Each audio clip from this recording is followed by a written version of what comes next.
sure did. Is it working now? That is better. Sort of. It can work better. I think the battery's going dead. Yeah, definitely got a squirrel in your deal. At least your deal does have a squeal, huh, Dennis? That's what she said. Say, whoopee, whoopee.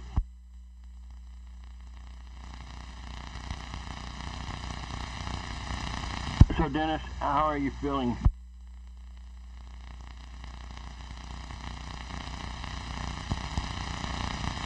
He's feeling sad because he missed the swap meet. And then I go in.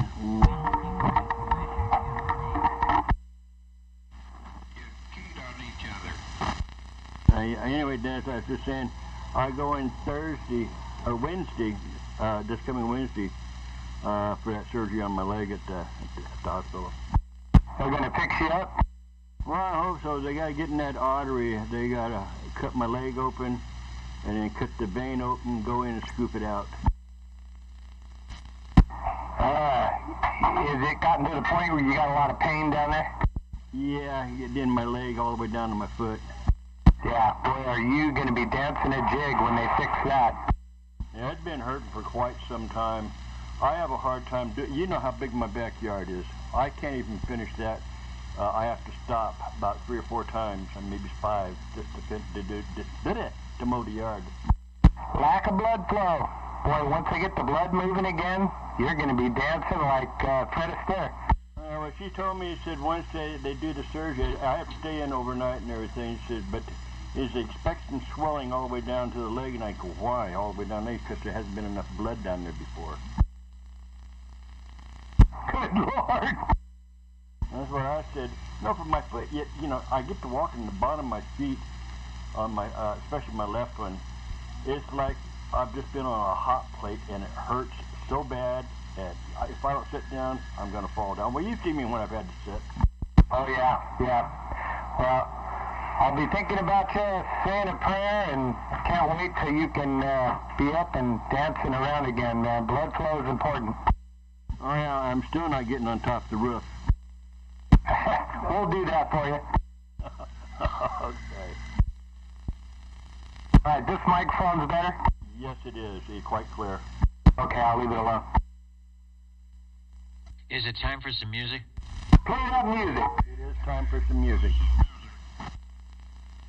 All right, well, maybe it's not music, but it is probably time. Go for it. I was going to, and then it disappeared. Oh, Saturday night place to be. there it is, ladies and You gentlemen. may not find us on your TV because in case you did not know, we're being brought to you by OTR. Brought to you by 27.085 megahertz. Brought to you by RADI. The Old Tube Radio Network. Wow, they must be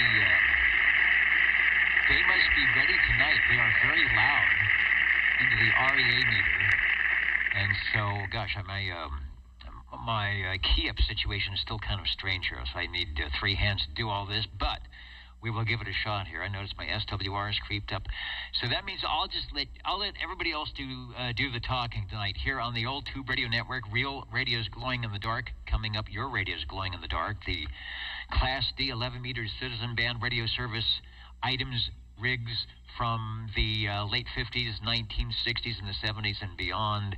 Your Old Tube Radio Network since the mid-1980s on a Saturday night, right here on 27085 Channel 11, live and direct over the Skipland, if there is any. We were hearing Alaska a little bit earlier, probably the last station, some New Mexico, so we never know what's going to happen. Also, oldtuberadio.net, there's an audio stream, I believe, where you have a link to a video going on, I believe, but the best place to be is right in your own air chair and jumping in, whether you're going to say hello as a shortwave listener, a visitor, or a tube radio operator. With that said, we have a couple of early check-ins. 195 is in. 25 is in, 74 is in, 61 is in. Who else needs an early check-in? Over. 24 OTR. All right, 24. Thank you, Joseph. I've got you. The break OTR. Go ahead. Hey, Dennis, evening time, 188 checking in early. 188, Snow Beast, you are sounding good. Maybe you just woke up the skip by putting a big transmission out here in the Central Valley. We've got you checked in. 10-4, thank you so much, evening time. Number Dennis, get 650. early check-in. Get Bel Air for me, and I think that's it. Stand by, we'll get you. All right, so we've got 650. Who was the other one, Joe? 53, Bel Air. Oh, that's right. I did hear, I was listening and I heard the legend. He was out and he has very good sounding mobile radios. So we've got 53. There was somebody else out there, over, on the air. 145 in Course Gold, please. Tony in Course Gold. All right, you sounded good earlier. You're sounding good now. So we've got you checked in. Thanks for jumping in from Course Gold. All right, thank you, Dan. And then we're going to go to the cross-band direct net air chair over to Studio G. Hello, Dwayne, KB6G update. Roger, 97. Need to get it early. It's getting a little cool out here. I'm just getting over another bout of the COVID, so want to go back inside and get warm. Thanks for the early check-in, Dennis. Number 27. All right, you are sounding good. I don't like that Bose vid out there, so get well. Thanks for jumping out to Studio G. Always a pleasure to hear you on the crossband. You are checked in. Maybe 60. Dennis, get 69. Kenny, he just got off the phone with him. He's headed to bed right now, and he wanted to be sure and tell me to check him in. All right, I haven't looked at the early check-ins over the video side. Oftentimes he is there, so I make sure that Kenny gets checked in right now in beautiful Tulsa, Oklahoma. There are some others that I will get as well. So we'll go ahead and get fired up here on the roll call. It is the last week of the 8-week period, so I'll see if Dave is out there. 0051. 00 and 51 checking in. Looking good and sounding good. You've got the 2-for-1 discount coupon. Thanks. And boy, is the frequency nice and quiet tonight. SWL number 1, the cosmic check-in for Dr. J. SWL number 2, Mr. OBP is 9 pounds, good modulation. He's over at the video site, so make sure you wave a hand and a finger or whatever it is one does on the Citizen Band Radio to say hello to Mr. OBP, one of the masterminds of this very thing that we are doing tonight. SWL number 3, Rob has a proxy check-in from wherever he might be, from the Hudson Valley of New York, and his appearance over at Old Radio Night, where they're doing some wacky stuff. We are going to check in with the coast-to-coast radio-to-radio live direct tonight with Mr. JT and see what is happening. He's got one of our favorite radios tonight featured. It is the General Radio Telephone Super MC11. So we'll jump in and see what he was doing on that. Thanks, Levon. Over to Mr. Ed, SWL7. And Kenny, I see you on my list. We just got you checked in. Joe proxied you, and you are live and direct. Over to SWL10. Are the Jumping Dolphins, is Northern Idaho into the Radio Shack tonight? I'll see if we can't get them in. Also, it is Dan and Dapper Dan. That's 11 and 12. Cornbread and all the ships at sea out there tonight. Let's go to SWL 13. I will check to see if Mikey is listed on my comment page. He will check in, and he is right there. Mr. Cobra with an X in the square. Also want to say hello to Up in the Balcony, Ware Shoals, South Carolina. Middleton, Ohio, the unknown SWL, except you know who you are. Hello to Fresno, Birmingham, Michigan, Plymouth, Minnesota, Edmonton, Alberta. Our boys up near Squamish are in tonight. I was doing some DX, NVIS low power work on 40 meters early this morning, and there were a couple of repeaters or SDR stations up in Alberta, all over southern Canada, and it was just great conditions on 40. I had 5 watts. I was always amazed at how well from here to there it works. But on this frequency, something different. Hello to Belfast, Maine, Sacramento, California, Fresno, and a host of others listening in.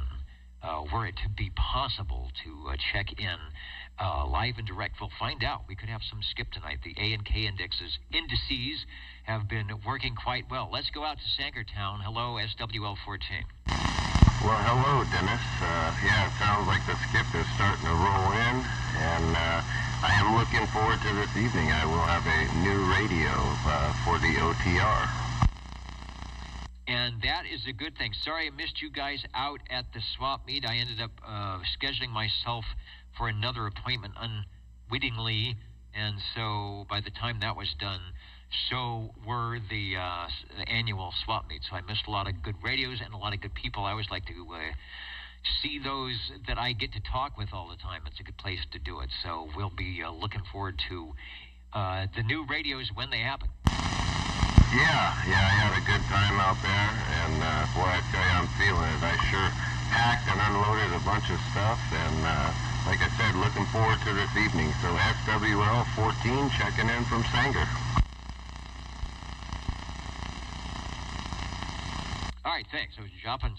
You can't see the video. I'm dropping stuff on the floor. I have to duck down and get it so my pen will work. All right, sounding good, and we'll be talking to you when we start glowing in the dark.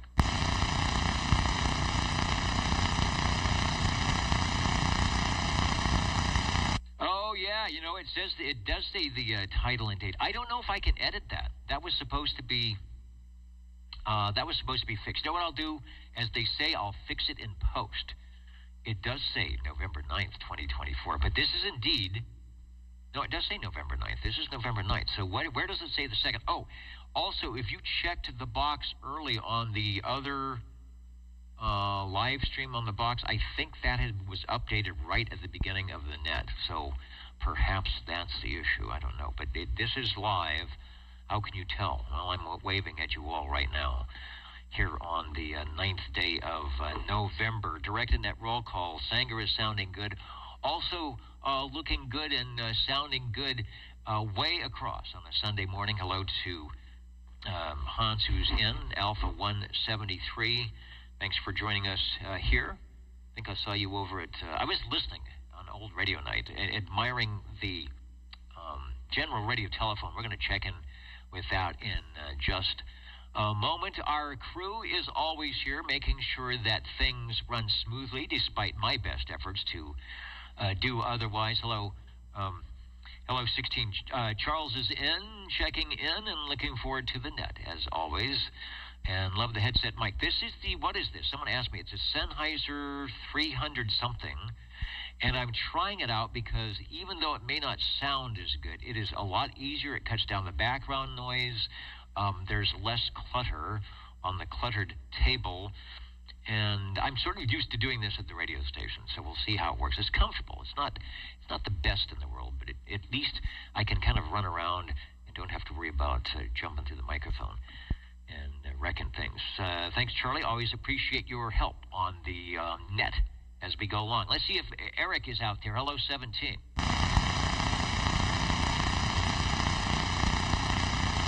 SWL 18 has a proxy check-in from the Facebook side. I'm supposed to be marking these in on the other paper. I need some type of a dry erase board. Now, that would be cool.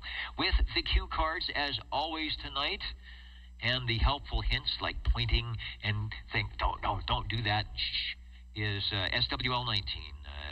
Chet out there in Derby, New York, or somewhere. He always shows up in a interesting spot, but I appreciate, it looks like they bought you, the Costco card was out. It looked like they bought you the nice magic marker, and everything is dark and clear for this guy with the the light shining in his face and the bad glasses. Thanks. SWL 20, I heard Harvey. I know he is out there tonight and not working over. Yes, I am here. Anyway, check me in 29 and 54 also. And I might have some sort of thing of interest tonight, but I'm not sure. Depends on if I get it all done. Okay. Talk to you later. All right, very good. Well, if you don't get it done, you know where we will be next week. I think we'll be here next week, so we'll try it then. Sounding good, though. I don't know if you were at the swap meet today, but I missed it, unfortunately. But it sounds like a lot of people, a lot of good stuff out there. I'm sorry I wasn't there, and as usual, some great people as well. Thanks. Roger. I was there helping Sean, number 14. That's Sean, yeah. He's still got a lot. He brought a ton of stuff out. He's got a lot of stuff. Come on again. Well, at least 4 nice amateur transceivers, a bunch of 11-meter mobile radios, several solid-state 11-meter base radios, etc., etc. So he's got a lot of it still. So get a hold of him, or me, I guess, and we can let you know what it all is. Okay, talk to you later on. Bye. Oh, yeah, let us know, as we used to say, what it is. And it should be pretty good stuff. Thanks, Harvey. Sounding good. I want to acknowledge a few stations, but before I do, so don't if you're out there listening or on the Universal Media Network, don't go away. We're going to try and do the coast-to-coast link-up between the radio program, the radio net that's going on here on the West Coast, the one that's over in Wasama Swamps going on live right now, with the beautiful General Radio telephone tube radio. I'm going to see if I hit this. Does that bring it? Yeah, that brings us in. There it is. Radio, bringing in. We've got controls. Let's bring up the sound. And I don't know what kind of delay we have tonight, but it'll say, come in, hello to SWL 21 and the gang out that SWL 21, SWL 21, Wasama Swamp, world's longest ground rod, checking in.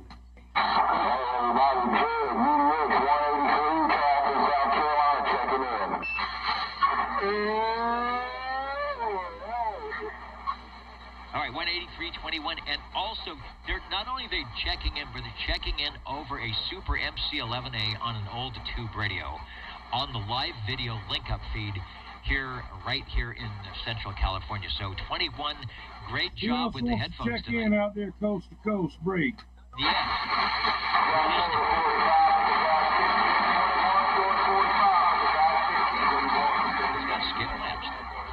All right, they're shorter 45. Hey, 21, I'm back out. That's a beautiful looking rig tonight. It's the Super MC11A. He's got it on his radio table, Unit 21. He's got the lighting. He's got the microphones. He's got it all going. That's over at Old Radio Night on YouTube. Look for 21S. Thank you there, Dennis. All right, 73 guys, continue on. Love the radio. Thanks for some tube radio check-ins tonight. We're going to get that one checked in on the list. You'll be on our list tonight, 73.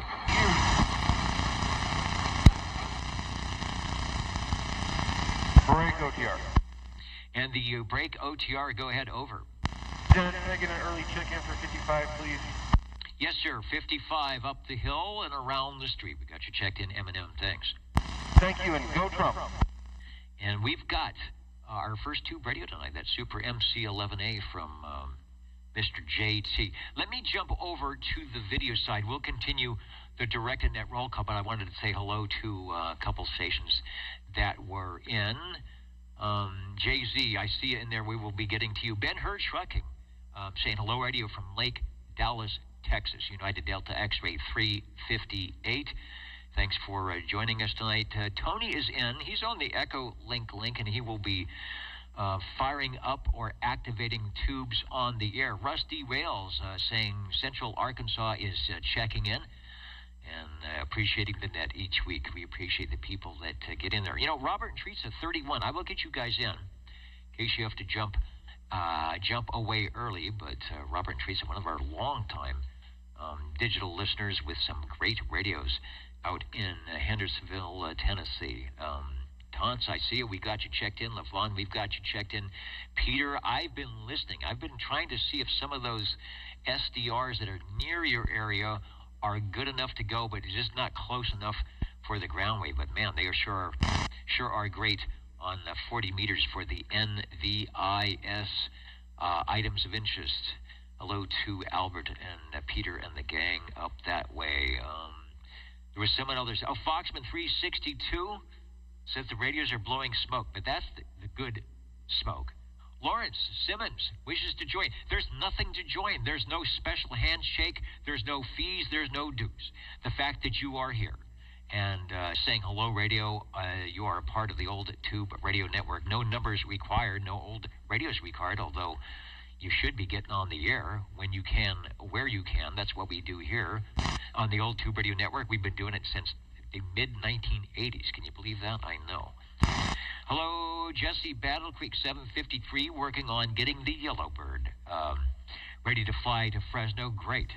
The 240D is always a great radio, good plate modulation, and we hope it can get the wings trimmed and back to you. Neutral Observations got the tower up today finally. I know about that.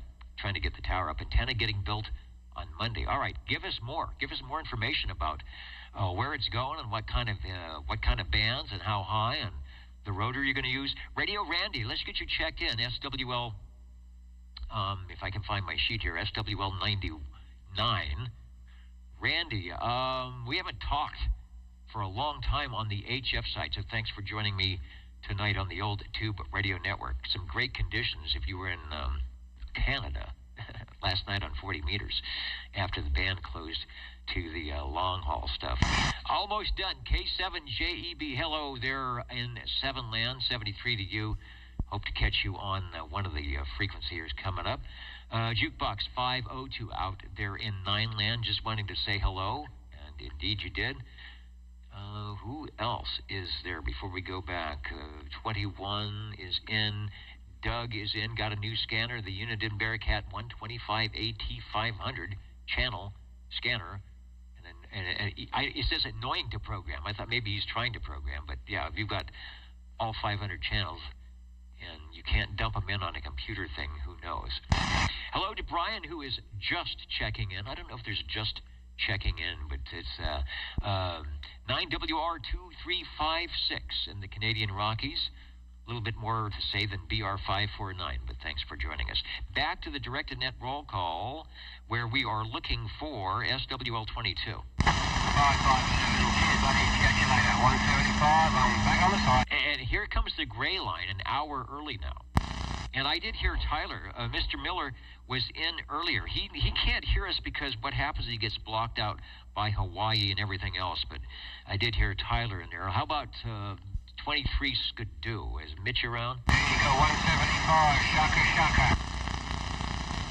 And UDX 111. Notice I stopped after 3. I didn't want you to think I was that guy. Just 3 ones. United Delta X-Ray 111. Thanks, Ken, for joining us tonight. Let's go to SWL 24. Early check-in for Joseph. SWL 25. 25, Jerry checked in via the internet, SWL 27. Dwayne checked in on the crossband. Let's go to SWL 28, up the road a piece. What is on the dessert menu tonight?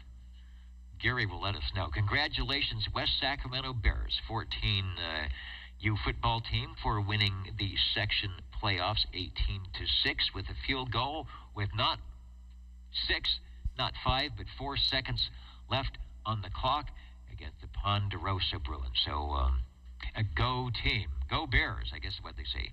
And keep the RC flowing. Yeah, we've got a whole case of RC Cola and, what do they say, scooter pies. And some scooter pies on the way, courtesy of the Costco card. Thanks, Gary, for the update. We've got a proxy check-in for Mr. Loner, 29. Still looking for 10 and 30. When the Jumping Dolphins are in, we know that northern Idaho is around. As I mentioned, SWL 31. That's, of course, Robert and Teresa are checked in, looking for SWL 32.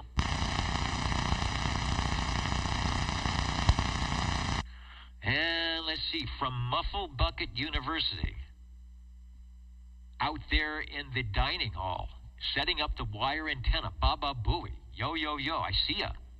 I think I hear you out there. Sounding good on the old Tube Radio Network.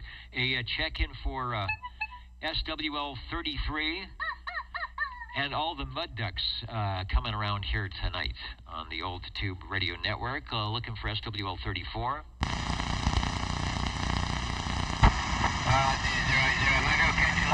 I'll get to Jimmy checked in, Captain Chaos. He's probably tweaking one of the many Facebook pages that he gets to do.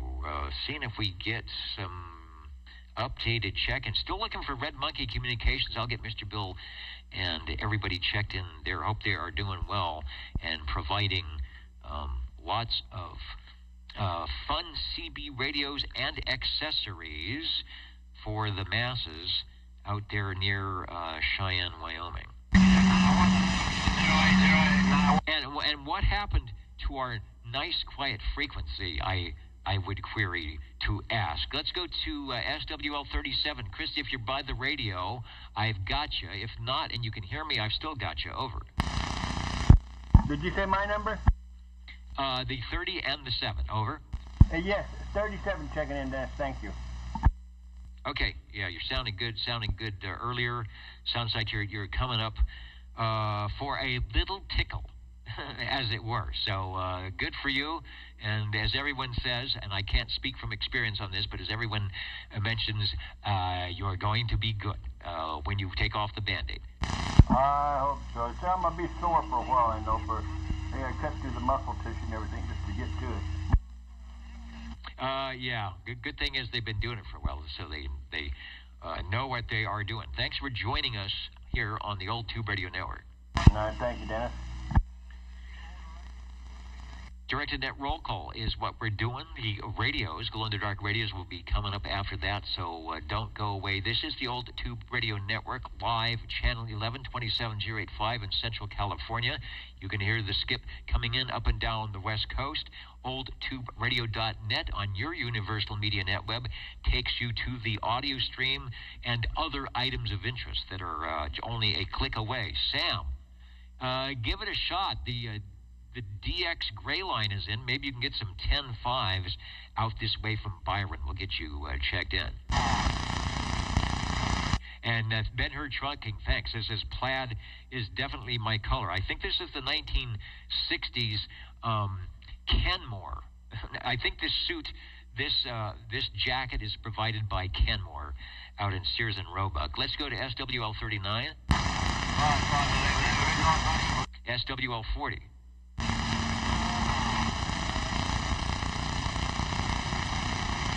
Well, what happened to Larry? He was in there. I'll get 40 checked in. He was out at the Swap Fest this morning. I'm not sure if he was selling, buying, or both. Or perhaps neither. Let's go to SWL 41, Mr. Road Dog 507, who is checking in, of course, the Orange County React, Hudson Valley, New York, with a good evening, good morning, good afternoon, and what have you for all the listeners out there tonight. Locally, going to mess up my AGC on the Voodoo Radio. Hello, SWL 42. Good evening, SWLs and Dennis, 42 and the crew. 42 and the crew looking good on the S meter, sounding good on the headphoniums. The X is in the box. Over. Thank you, sir. Appreciate it. That's how long it takes for it to settle down for me to get my noise level back. SWL 43, we have a proxy check-in. I have a feeling that 44 is probably not going to hear us through the skip. He got an early check-in sounding good last night on the Ditch Banks sideband net, so I'm going to get Ray 360 checked in here on the Old Tube Radio Network. Hope you can hear me, Ray.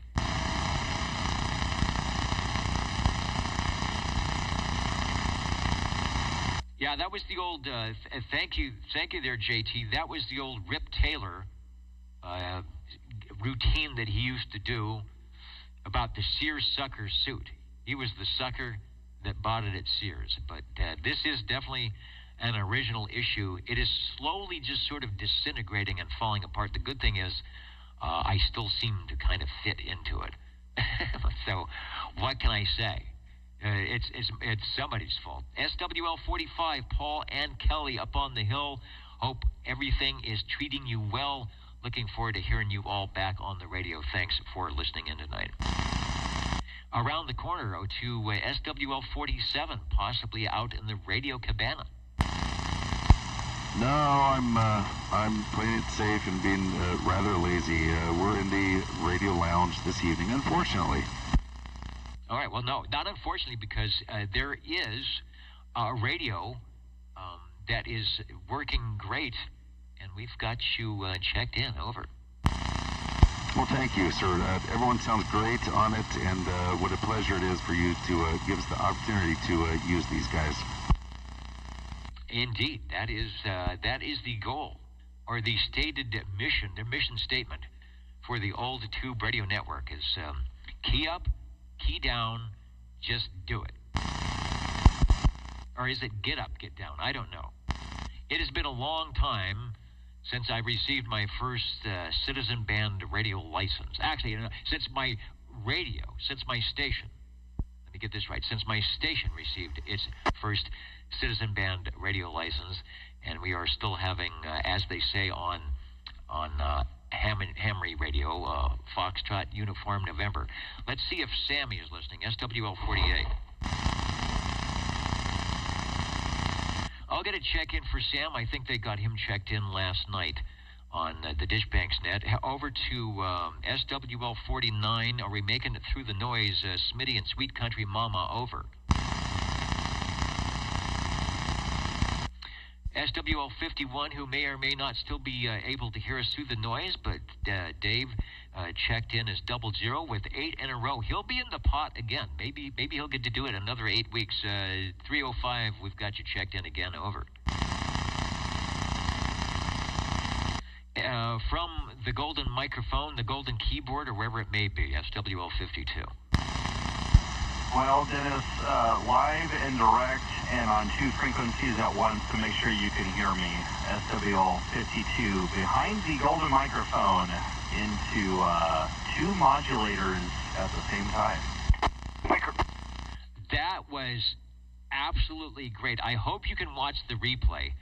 One, that lets me know that I've balanced my audio. I try to balance the audio chain between the crossband, between the receiver, between the jingle singers. You came in, there was just the ever slight echo. So there's just a bit of delay between the 2 radios. And I'm trying to figure out what would cause that, because in theory, you're beaconing the speed of light down the street here, as it were. But there was just a slight bit of echo going on, but the levels were perfect.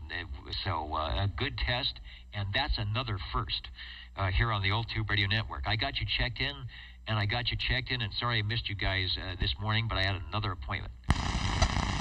Oh, no worries, Dennis. And yeah, I'll take 2 check boxes in the square because I checked in on 2 radios.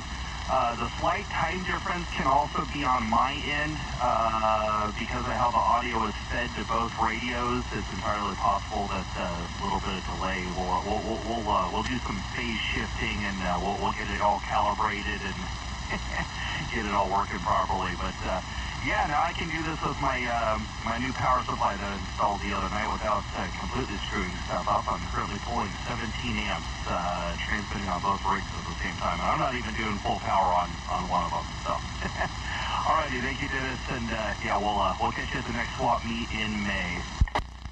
All right, very good. I suppose we could do stereo for the people listening in on the Universal Media Network. We do have a right and left channel. I could sort of pan the crossband to the left and put the regular receiver to the right. Just maybe I'll have a special spot for you there. No, it sounds good. does a good job, and yeah, you're not quite flanging. It's enough. It's just the perfect little echo to let you know what's going on. It doesn't have that 1 millisecond little flange. Sounds like you're doing something. It's perfect. All right, 73 to you. Thanks for checking in. SWL 53, Mr. Belair got the early check-in. Bob, if you're listening, we heard you in the mobile, sounding good. Page 3, you're playing the home game and X in the square for Mr. Board Jammer. I'm not keeping up here. At least my mouse is working tonight. SWL 55 checked in moments ago from the top of the hill. This next station, I was doing the 56 tracker, and was seeing the mobile radio somewhere, so might have been out, picking up some more Ovaltine or something. SWL 56. Well, good evening, Dennis. It's making it real difficult to hide these days. It does that. There's a couple stations that you can see them somewhere. You don't know what they're doing. I talked to, I think it's Travis. He's on a truck, and he comes up and down 99 and 5 from Sacramento. He's always got his APRS on, and we always have a good chat when he gets close direct or whatever, and I guess it's a good thing. He said his wife and his kids are able to text through it, something like that. So as they say, ain't technology great, but it's every now and then it's nice to sit in front of a glowing tube and realize this is sort of how it all started, almost. There's 73 to you. Thanks for checking in.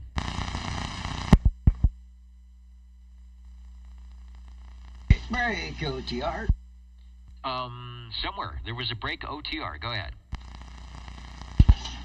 Yes. Let's see here. Let's try this. SWL 40 checking in. Wow. See, now you were dead on. It was hard to tell that you were both places. I didn't even get the flanging effect between the crossband and the live and direct, and I think the levels were pretty good. So we've got you checked in and checked in as well. Over.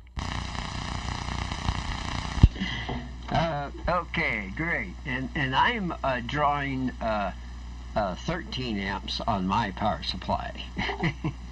All right. Well, maybe we'll see you next year at the swap meet. You gotta at least make the W6TO Christmas dinner.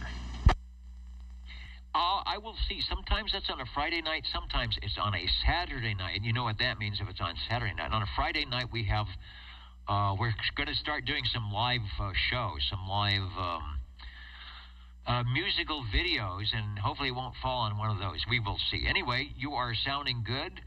Yeah, just your speed of light is reaching me simultaneously and at the same time.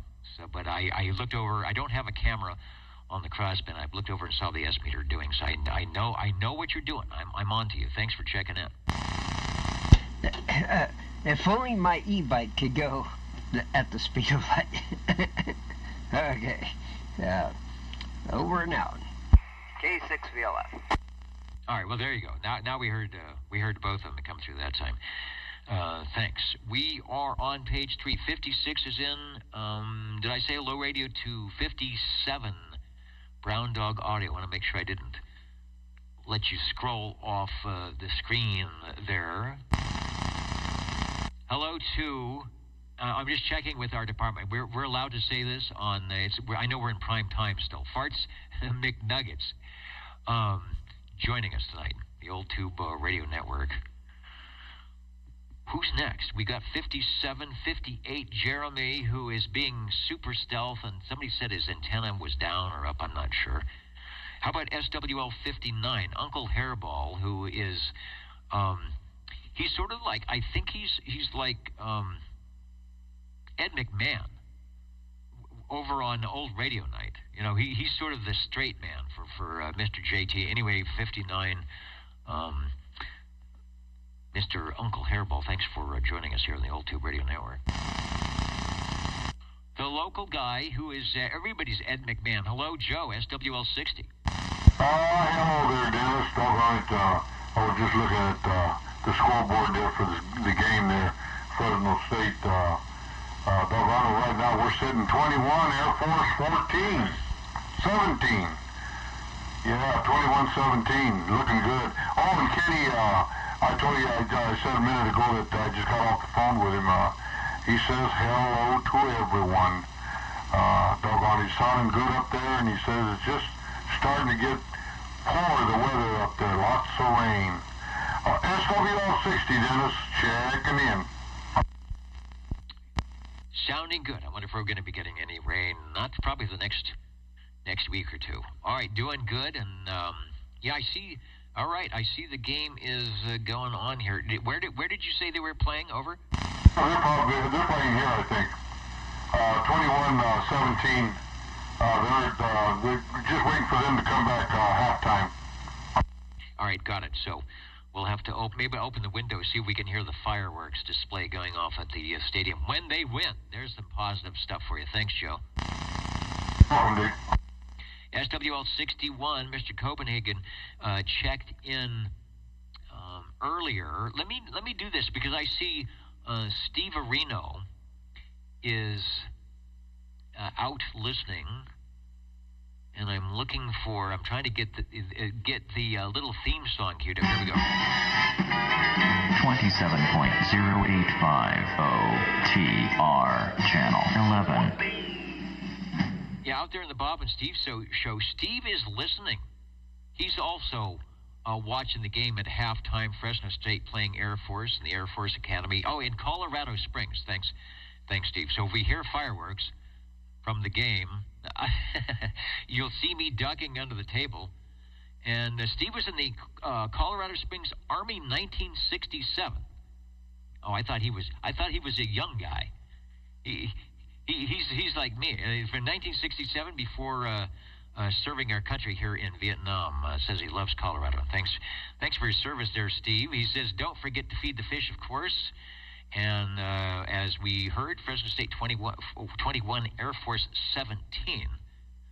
That's at halftime, so there's more excitement to go on the Bulldogs game. And yes, you have to say, if you're sitting in an air chair in Fresno, you have to say, go Dogs, and that's what I'm going to do. Let's go over to SWL 62. And thank you, Steve, for the update. We appreciate that. SWL 63. Shortwave listener 64. I think I saw Craig in earlier. I'll get an X in the square out there somewhere in Wisconsin where it's later than we think. Shortwave listener 65. There's a note that says, give a proxy in for Eric, which I will do. SWL 66.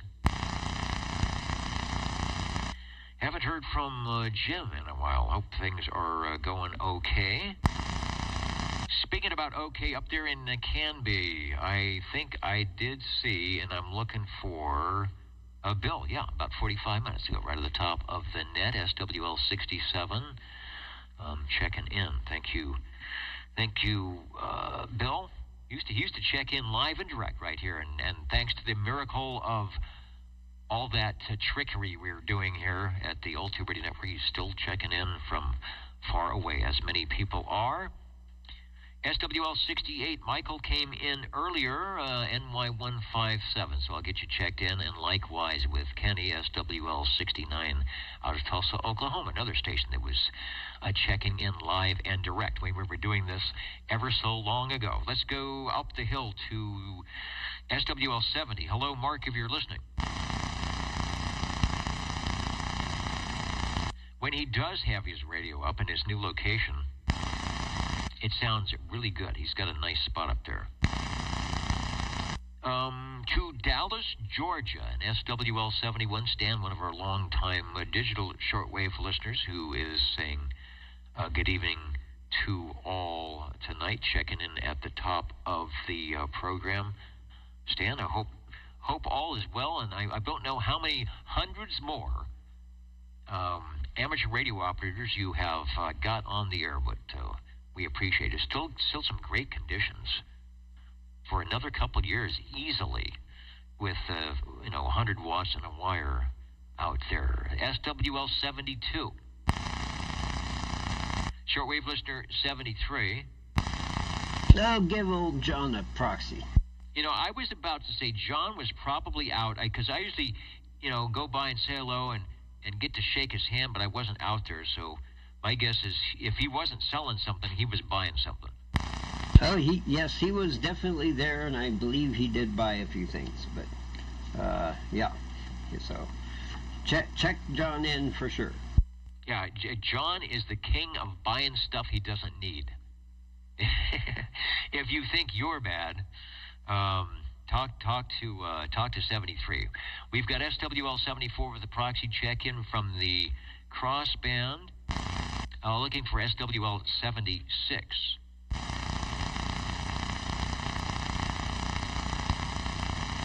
And Foxman 362 heading off to bed.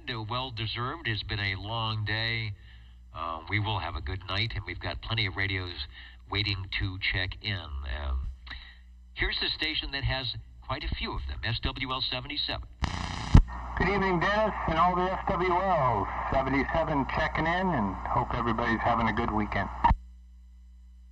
So far, so good. It's a nice weather today. It's going to be another great day tomorrow, so can get a lot of stuff done. I wish I was working on antenna projects, but I am getting things done, so maybe I'll just stop tomorrow and head over to the pile of stuff and start erecting something. Anyway, you're sounding good. Well, antenna projects is a good thing. Me and Jerry worked on one last week on 50 watts and hit Japan, South Korea, and Argentina. So we had a lot of fun last weekend. Absolutely. We have been having great conditions in the morning. Things will change in the afternoon. Last night, if you were listening in on the Ditchbank sideband net, a lot of check-ins from Australia, maybe New Zealand, so the bands are good wherever you are at. So thanks for checking in. Thank you.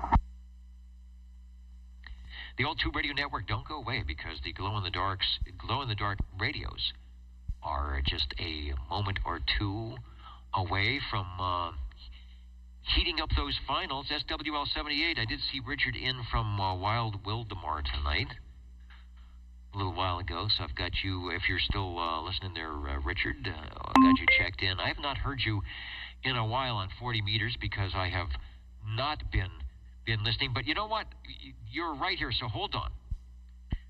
Let me see. I want to check something out. We could take a quick transmission if I get the setup to work. We'll take a quick transmission because I was just getting ready to check you, and I've got the X in the square, so we'll see what's going on in Wild Wildemar in 25 words or less. KA6JMM, take a transmission, KB6GFD on the Echolink. We've got Richard up on the Echolink link tonight. I think he's got audio ready to go. Let's see if we can get him in there. He's probably working with the delay. Sometimes that's the weird thing is listening to the radio, listening to the stream, and listening to the Echolink. Well, we will go on, but I'm listening, Richard, SWL 80.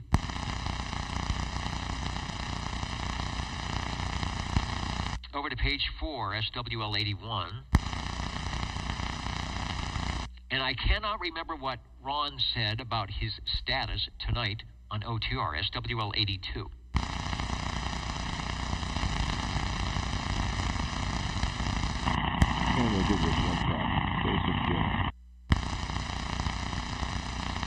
All right, I hear you there, Richard. Sounds like you may have some double audio going on, but I heard you. I just want to say hello, radio, and get you officially checked in on the link-up from Wild Wildemar. Sounding good, and thanks for joining us tonight, 73 KB6GFD.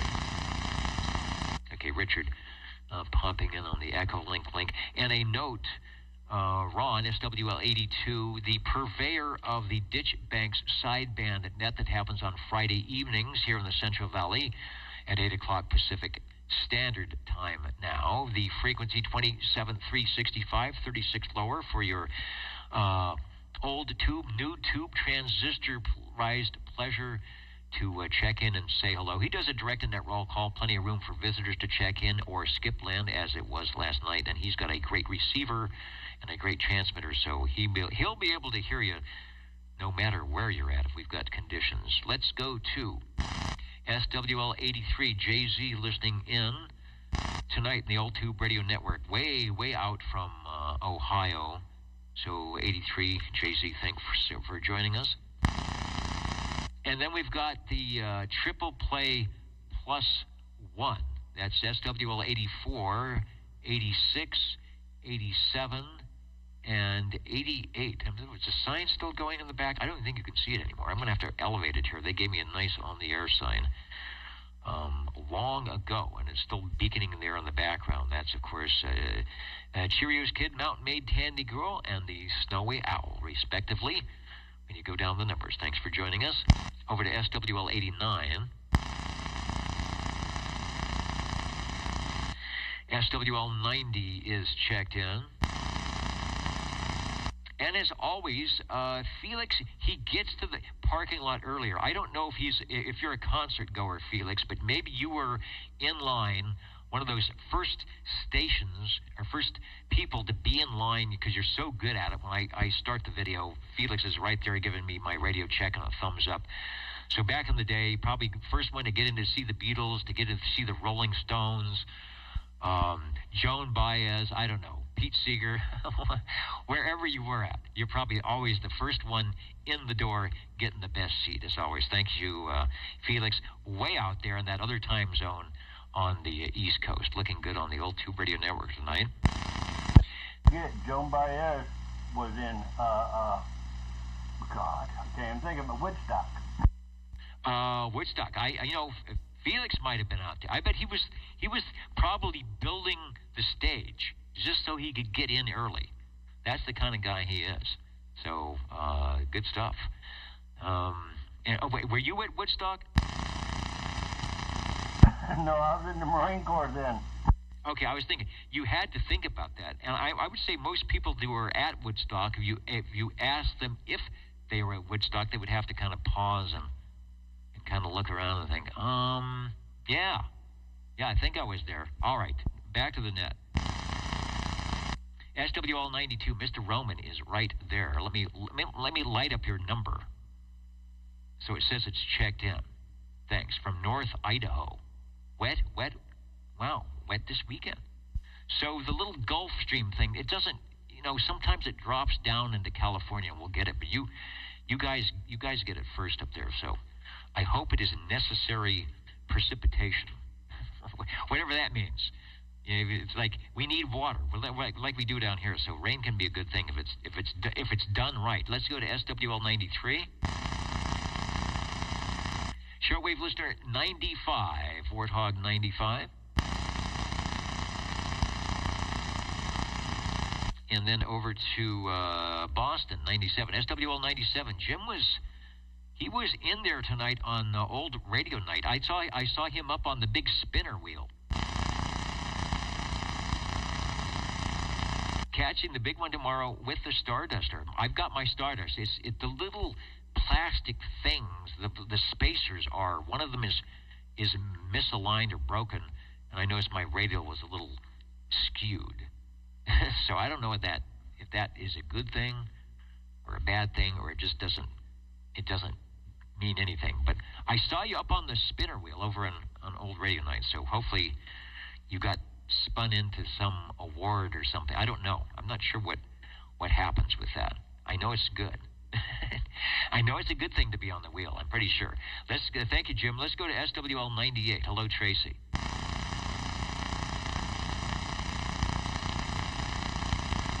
SWL 99 Radio, Randy, who was in earlier out there in Cape Creek, Arizona, who has the wherewithal to give us probably a 20 over signal on the big beam pointed this way if we were to get some conditions.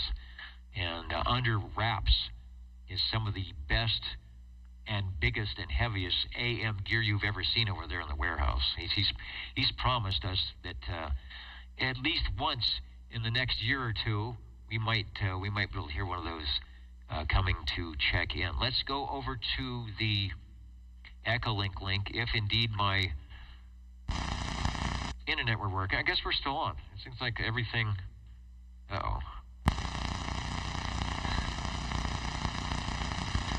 All right, I'm tangled up in my wires here. Got tangled up. Let's see if Tony is ready to activate tubes on the air tonight. KD4BAO from KB6G of DLO Radio. Tony is checking in on Echolink from, of course, Clevelandville, South Carolina. Good evening, Dennis. This is KD4BAO, SWL100. Please check me in and back to net control. All right, thanks. Boy, great audio on the Echolink link tonight. You are sounding good. I'm putting an X in the square. It finally worked. For some reason, 100 wasn't illuminating, but now it is. And have your finger on the button because we will be checking the tubes, and we are ready for the activation. 73 KB6GFD. Page 4 is where we are at on the roll call if you're playing the home game. Tony just checked in, and SWL 102. John is also out there as well. Let me see if I can get the light to go up on 102, and yes, it's perfect now. Oh, okay. Charlie was he was getting up from the back. I guess he had to pull a cable or reconnect it. Whatever you did, Charlie, it is a good thing.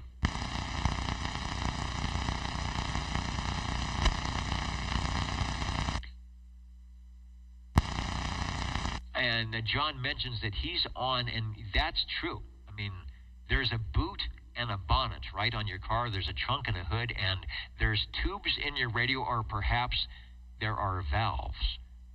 So were we to be way over there across one of the giant oceans, we would be the OVR, old valve radio. But here in the States, it's old tube radio. Thanks for joining us. The Dolphins have arrived. I'm going to back up. As they say, stop the presses. Let me put in a check-in for SWL 10. And likewise, SWL 30. Chrissy, I hear rumors that it is raining. Not just raining, but it is precipitating up there in northern Idaho tonight. So maybe that's where you all were. Hopefully not using buckets to clear things out, but enjoying the nice rain. Thanks for joining us on the Old Tube Radio Network tonight. Joey, SWL 103. Where are you at? Tango Romeo 21 X-Ray in South Carolina. Did you get on? Yeah, you came in about an hour ago. Probably right here on the big screen as well. Let me light up 103 on the big screen here. Make it official. Thanks for joining us. Up on the hill, if he's around tonight, SWL 109, Mr. Crawdad.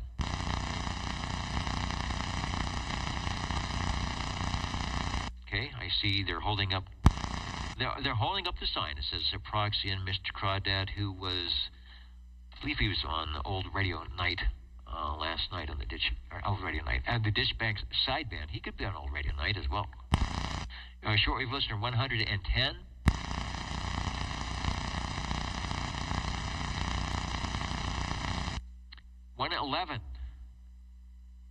I saw, or I heard Bob, he tried earlier, but of course it was a lot of skip. He tried when it was early. I did hear him, so 111 from old2radio.net. Thank you, Bob. We've got you checked in. Let's go to SWL 113.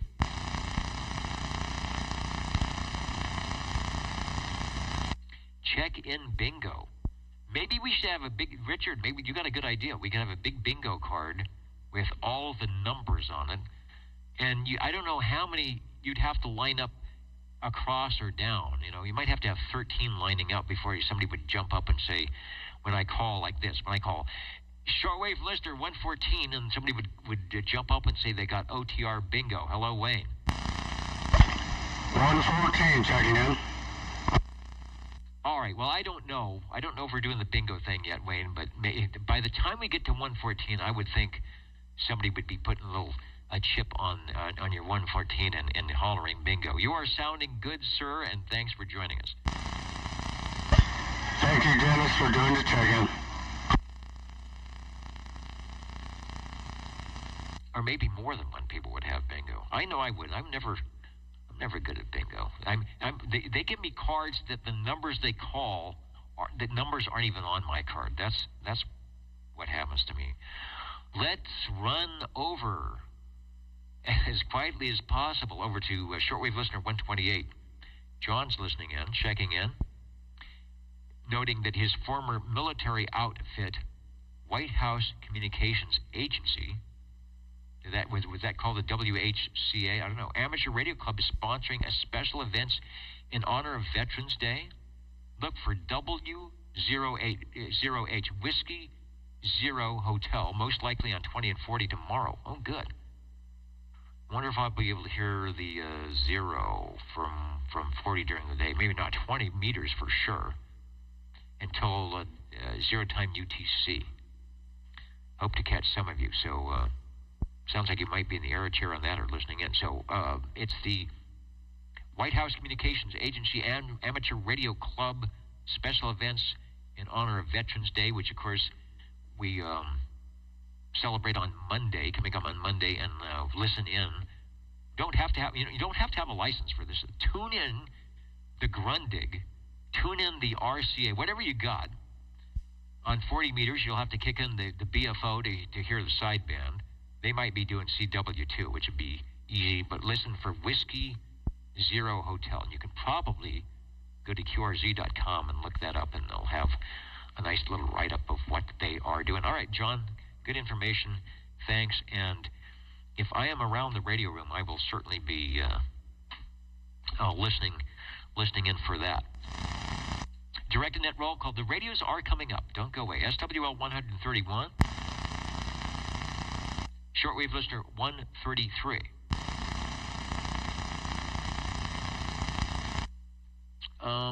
Here's a station that could probably join in the W Whiskey Zero Hotel tomorrow, SWL 135. SWL 135 checking in. And sounding good, and just a little note, the radio he has there is glowing in the dark, and we'll be hearing it shortly, so stay tuned. If you are curious, as am I, on what it is he's running that sounds so good, we'll be finding out in about 5 minutes. Thank you, Cliff. We've got a check-in for shortwave listener 137. SWL 145, Tony checked in early, and I'm going to jump quickly to the email questions that Tony uses on his Friday morning early risers net. All right. It looks like we've got a tube question, which is apropos for what we do around here. Which vacuum tube was popular as a homebrew kilowatt input grounded grid amplifier? Yeah, you try to say that. Which vacuum tube was popular as a homebrew kilowatt input grounded grid amplifier during the 1950s? Oh, we've got multiple choice here. Okay, everybody should get this one. So it's 1950s vacuum tubes kilowatt. There's the clue. Kilowatt grounded grid amplifier. The 6146B, the 6AL5, and believe it, a lot of you, if you look into your tube radios, you have, I'll guarantee you have a 6AL5 in there. The 813, no, Harvey, that is not the one you are holding that says Budweiser. That is not an 813, although it kind of looks like that. Or the 12BY78. Now, there's another tube you might find in your old tube radio. So it's the 6146B, the 6AL5, the 813. Charlie says he knows. Chet, they know. All right. Anyone have the answer? Yes, it is the 813. There was probably an 807, I think, but the 813 was the big kilowatt ginormous tube. Okay, question number 2. What is the approximate peak voltage at a common 117-volt household electrical current? To calculate peak voltage, you multiply the RMS voltage, 117 volts, by the square root of 2. Who said we were going to do math today? By the square root of 2, which is, 1.141, 1.414 rather. So peak voltage is 117 times 1.414, which is 165 volts. That's why when you're on AM, look at your PEP, same thing, right? Look at your carrier, 3.5 watts, but do that RMS peak thing and flip the switch on. It's like, whoa, I'm at 12 watts. I'm at 15 watts. That's that 100%, modulation thing going on. So your voltage is 165.5. But now that's very handy math if you're trying to figure out what your peak voltage is. Remember back in the day when you bought your 5-watt CB radio, and of course it was 5-watt DC input, 4 watts, 3.5, 4 watts output. But when you looked on the box, it was sideband, it's like 12 watts. It's like, whoa, what's going on here? Where's the 12, 15 watts coming from? Well, that was the sideband, which is the peak voltage, right, of the RMS AM, something like that. I'll stop talking before I say anything else wrong, but do remember the 1.414. Now, there's the other place going the other way. It's like 0.7 something. You're calculating back down from the peak voltage, I think. 147, did Neil come in? Oh, he's right there. Thank you, Neil. That's why I was talking so long, because I wanted to give you a chance to check in. So we'll put your item on the board here and say, hello, radio. Thanks for joining us. And he says, I was away. Did you get my check-in? And then he did the Jack Benny thing and looks away. And yes, you were perfect timing. I don't know how you did it. Because I was just about ready to scroll back because I thought, I bet I missed Neil because he usually comes in a little early. But you are perfect timing, so you're checked in right now. SWL 188 Bobby, Mr. Snow Beast, checked in early with the giant signal here on the S meter. SWL 195, Jim and Corskell, also sounding pretty good tonight through the skip. And then we'll be listening for Mr. Shockwave, SWL 226. Thank you, Richard. 0.707. I know it's 0.7 something, so going the other way. That's all the math that we want to do tonight, except maybe adding the tubes that we'll be checking in coming up here in 2 minutes once I run out of the air chair and connect everything. Anybody else listening for anybody else that would like to get checked in? Oh, here's one right there. Mark 4799 from beautiful Lake Almanor, purveyor of, well, dare I say, were it not for Mark in Lake Almanor, you would not be seeing the S-meter above my head. Someone even mentioned they like that. They like that S-meter. They know where it's from. You would not be seeing the great audio. Oh, it looks like did my PEP go down a little bit? I can turn one knob. Watch the REA meter up there. I mean, it's going to take one little adjustment. Hello, test radio. And I'm going to try and make my peak level back up to 125. I got to get that 125. There it is.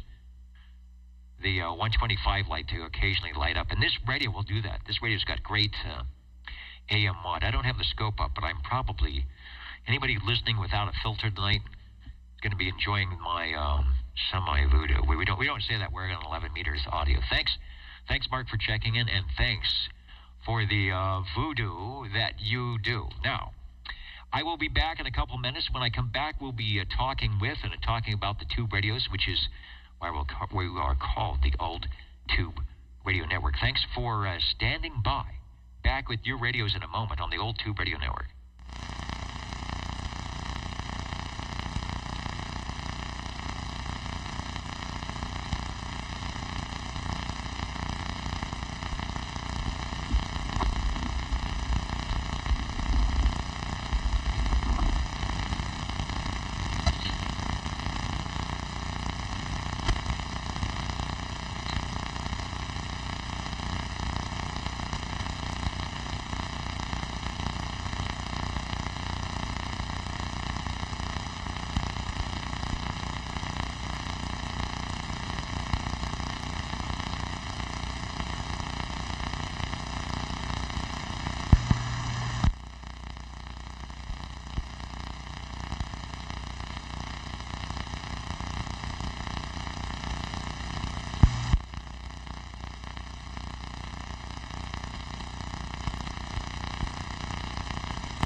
Get that out of the way. Things should be good. Get that out of the way. Feedback loop number 2. Get that out of the way.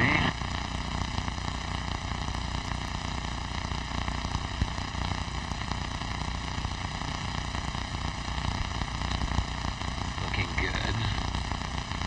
Let's switch over to the REA. And, get to the right page.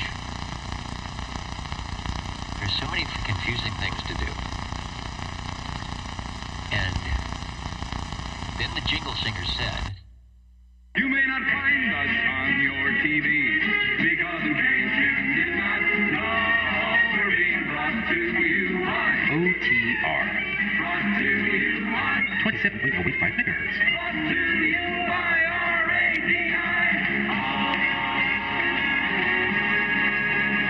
The O2 Radio Network.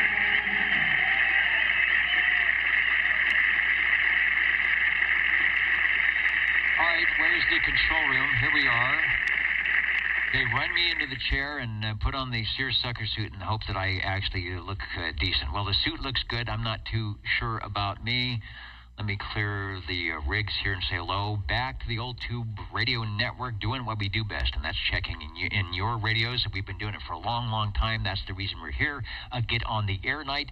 Think of it like the car shows, right? The 50s, 60s car shows at the hamburger stand where you come out and look at the chrome and the fins and the good looking old stuff on the cars. That's what we're doing tonight. We're going to kick the tires and take a look at the fins and chrome on your radio. There was Popcorn 913. Hello. There was popcorn in the green room. I just ran by, and I didn't grab any because I know what happens when I do. You see me eating popcorn. Richard, how many out there own a tube tester? We'll talk to Harvey. We'll have Harvey wax poetic in 25 words or less about his tube tester tonight. I have one is right over here, way over there actually, underneath a storage thing. I don't even know what type it is. And I may have another one or two, but I think that's the good one. That's the big one. Does it work? I don't know. But yes, I do. I do own a tube tester. With that said, let me say the old Tube Radio Network is listening for any and all check-ins, especially those tube radios. I'm listening. 135, 135. All right, 2 heard, 135. Step up into the air chair, but don't take a transmission. Cliff will be right back to you. Who was the other station? 14. 14, great audio. Oops, sounding good tonight. Why is my, I'm just shaking my antenna. All of a sudden I had a yellow line go across the radio. That's not a good thing. Okay, Sean, we've got a seat for you in the green room and some tasty goodies. Don't eat too much. We'll be back to you in moments. But right now, we are going to be pointed. Where is Cliff? He is east and north from my air chair. Hello, 135, over. Hello. If this thing is going to work properly, I would like to check in from Oklahoma City, Oklahoma. This is the International Crystal Manufacturers CTZ 100. That's the ICM CTZ 100. Let's see, it has 12 crystal-controlled transmit channels, 2 crystal-controlled receive channels, and of course a VFO with Varner reduction drive that will allow you to receive all 23 channels at the time. I think this was made sometime around 1960, or it could be 61. According to the manual I've got, the A model, which I do not have, was made in 61. So this might be from 1960. Have you caught up with us yet? Back to you. Yeah, I think I have it. What a beautiful radio. I don't have a note that it is from your collection. It's a great picture, though. It could be, but it's the Executive. It says International Crystal Manufacturing. It's got the, look like tunable receive, transmit selector. Right there above that little red bozo nose. Over. Roger. What was I going to say? It's cold out here and my brain won't work when it's too cold. Let's see. The microphone. The microphone is a Turner Plus 3B. I do have the original hand mic, but it doesn't sound that great, and I didn't want to mess with it tonight. But, that's what I was going to talk about. Yeah, I also have to the right of me, I forgot to say the name of the radio, too, didn't I? It's the CTZ 100 Executive. It should say Executive if you've got a picture, and I know you don't have mine. I do have a picture of this, but I don't think you've got it. In big red letters with white outlines, it says Executive, so it's the CTZ 100 Executive. Not to be confused with the Robin, but I also have the matching speaker S-meter speaker, whatever order you want to put that in. It's a 5x7 speaker mounted in a box with a 3" by 3" nice large S-meter, which, as I told you earlier, is quite generous. It's as generous as I want to make it, because it has 3 different settings, in case like people are just blowing, the needle off of the thing. Plus there's a 0 adjust. But it makes this radio's receive sound just wonderful. You sound like an AM broadcaster on this speaker setup. Back to you. Well, thank you. I have a shot of both the Executive. Thank you for the Executive, because that is exactly what I was showing, and you actually did say that. It even says it on the meter. We got a super great shot of the S-meter speaker. I really like their layout. This is totally mid-century modern.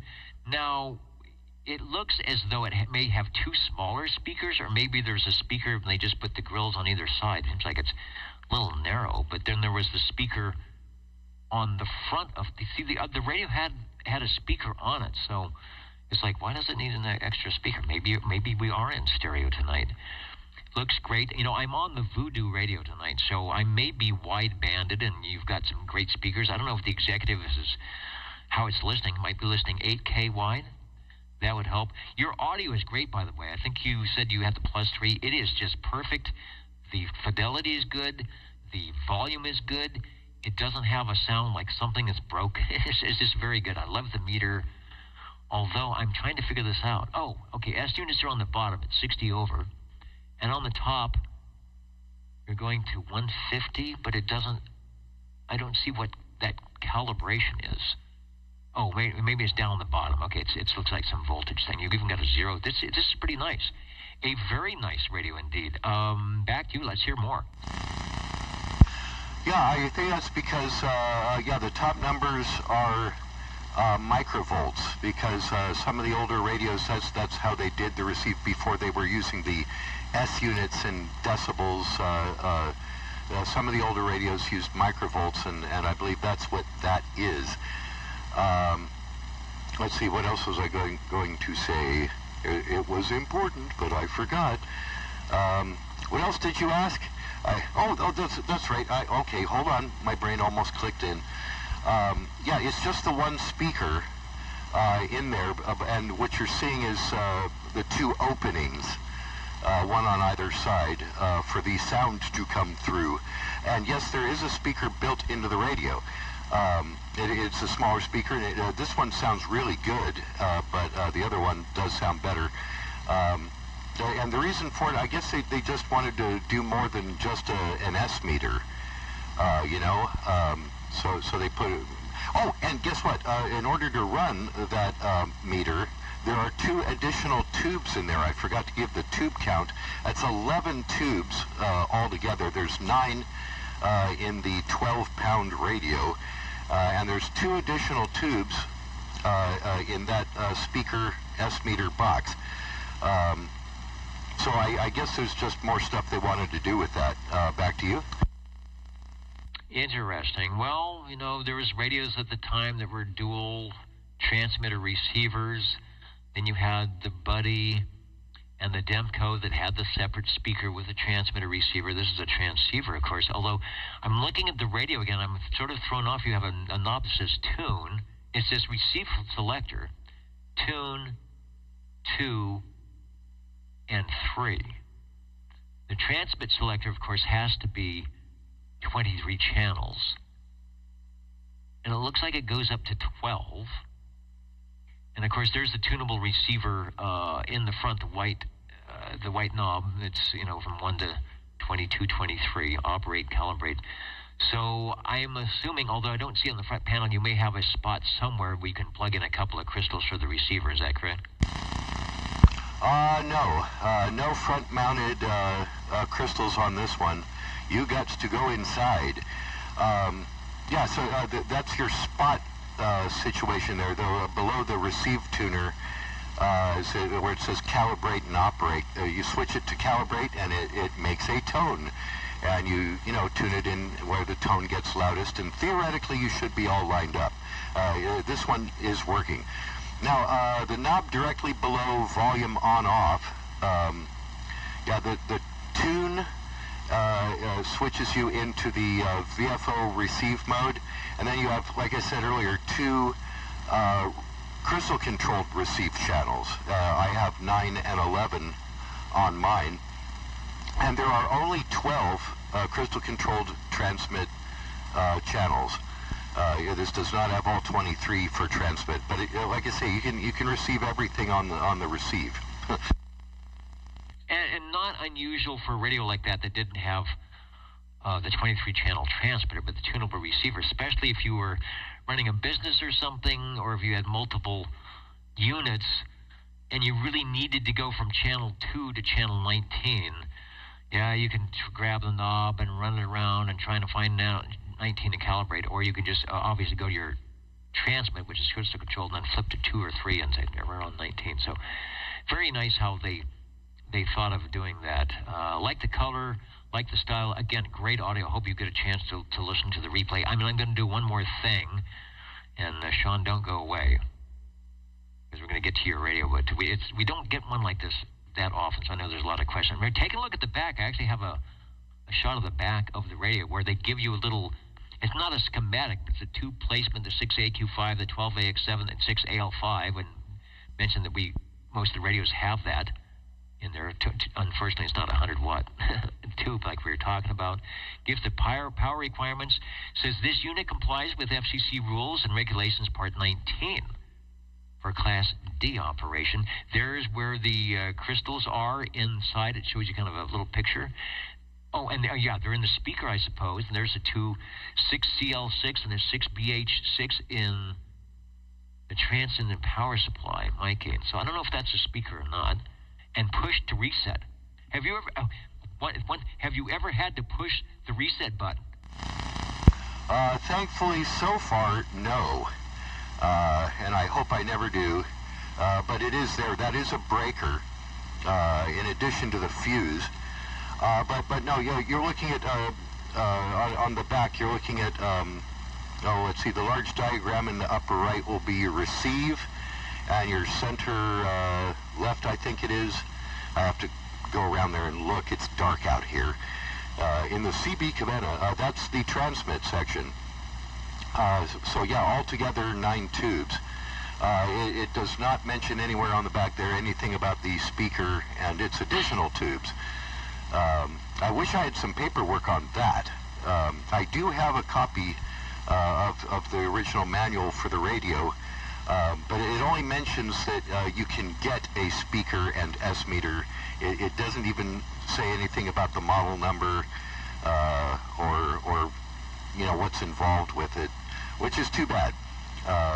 But it is listed. If you can find an advertisement somewhere out there, I've got it. There's an advertisement that shows this and the speaker meter and a small 3-tube microphone amplifier. I've got the whole set, including the original mic. It's one of the very few radios I've got the whole kit and caboodle. Back to you. Nice. Very good.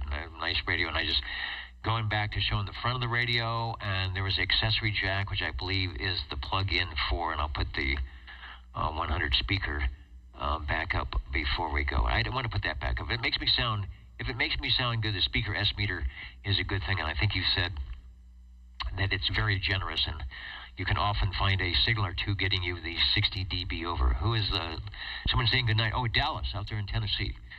Saying good night, everybody. Thanks for hanging there and joining us. CTC Executive. Something to look for on eBay or at the swap meets, but will you find one? That might be hard to do. What a treat for our first radio.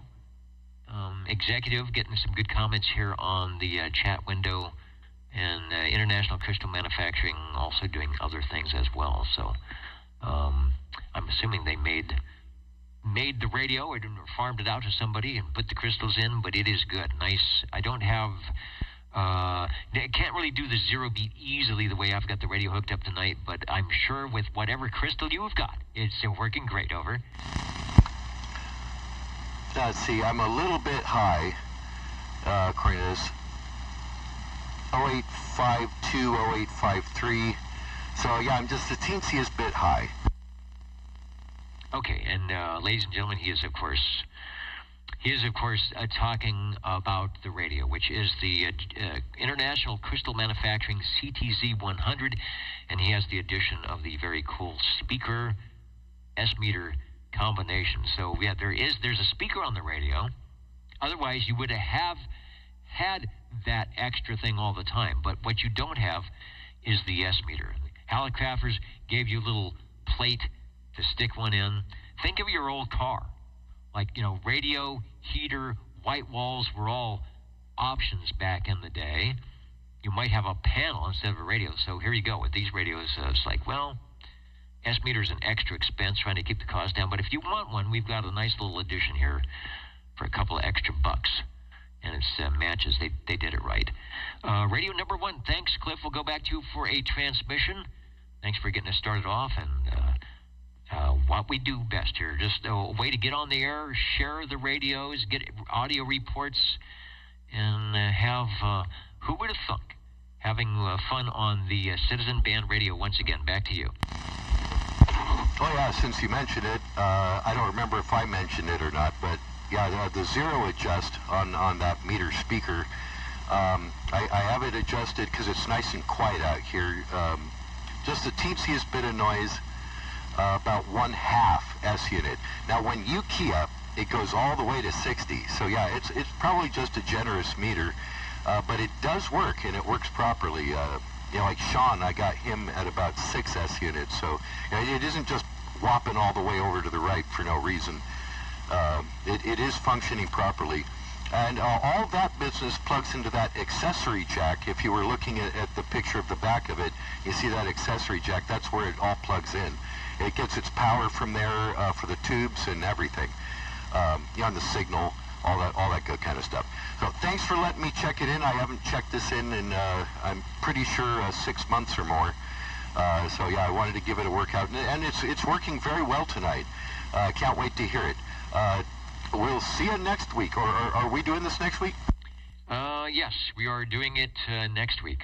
He said, hoping indeed he would be. They're shaking their head. Don't come back there. Yeah, we would be in the air here. So look for us here on channel 11, 27085, oldtuberadio.net, and a host of other places. Thanks for the radio. It sounds good. Oh, the microphone you're using again was the +3? The +3B. +3B. Boy, that's just a great combination. You've got it so it's not overmodulated or doing anything bad at all. And Richard out there in Wilmore says he thinks he will pedal his bicycle down to Olson Radio and pick up the ICM Executive CTZ 100. You probably have to pass up the Olson Sidebander and the Regency, because Olson used Regency to make their stuff. I think there was one down in Torrance, if I remember growing up, going down Hawthorne Boulevard. There was some place down there was an Olson Electronics, and I never did go into it, but Yeah, were we to be able to go back and find these things, it might be a fun little retro shopping thing. Thank you, Cliff. And thank you. One quick thing I wanted to mention before I take off is that, you will not find these in Sam's. They made, International Crystal Manufacturing made several radios. They made a lot of crystals, too. And none of them appear in Sam's. So hunt around for those manuals if you can find them. They have a lot of really good information. Okay, sometimes, let me click on, and I'll go back to the radio. Sometimes I amaze myself because, Rob, back in the day, did a good job of including things like manuals and stuff, and I go there, no, there's no extra stuff. Oh, and what I did find is the picture we're showing is from, and I hope we've got some of his fans listening tonight, is from Bob Milam, who had a great collection of radios in the early days of the Old Tube Radio Network. Bob shared his pictures, his collection, his knowledge with us, and it really got us off to a good start. So the radio we're looking at tonight from his collection at the time, from Bob Milam, this ICM CTC 100. That is no wonder. That's why it's in such great shape. That's what fooled me. I thought it was a picture from you because all your pictures show up nice as well. So thank you, and we're going to head over to Sangertown. Yeah, hello, Dennis. FWL 14, checking in tonight on a General Radio Telephone Super MC 12. Oh my gosh. Now, were you to have listened to or saw our crossband on Old Radio Night tonight, the featured radio, it was really nice looking, was a General Radio Telephone Super MC 11A. There was one more radio after that.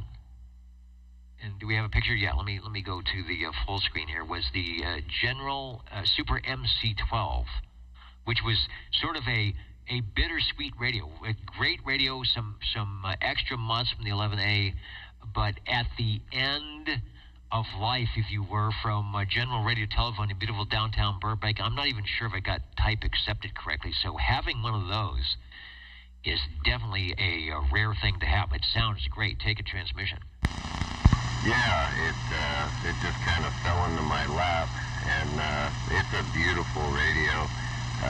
I'm on a unamplified gray bass D104 with a hand grip, and the radio has a little modification which I really like.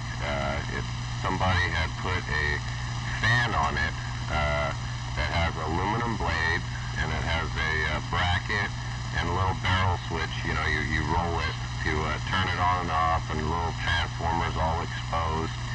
And it really, really looks cool. The guy did a nice job on it, putting it on there.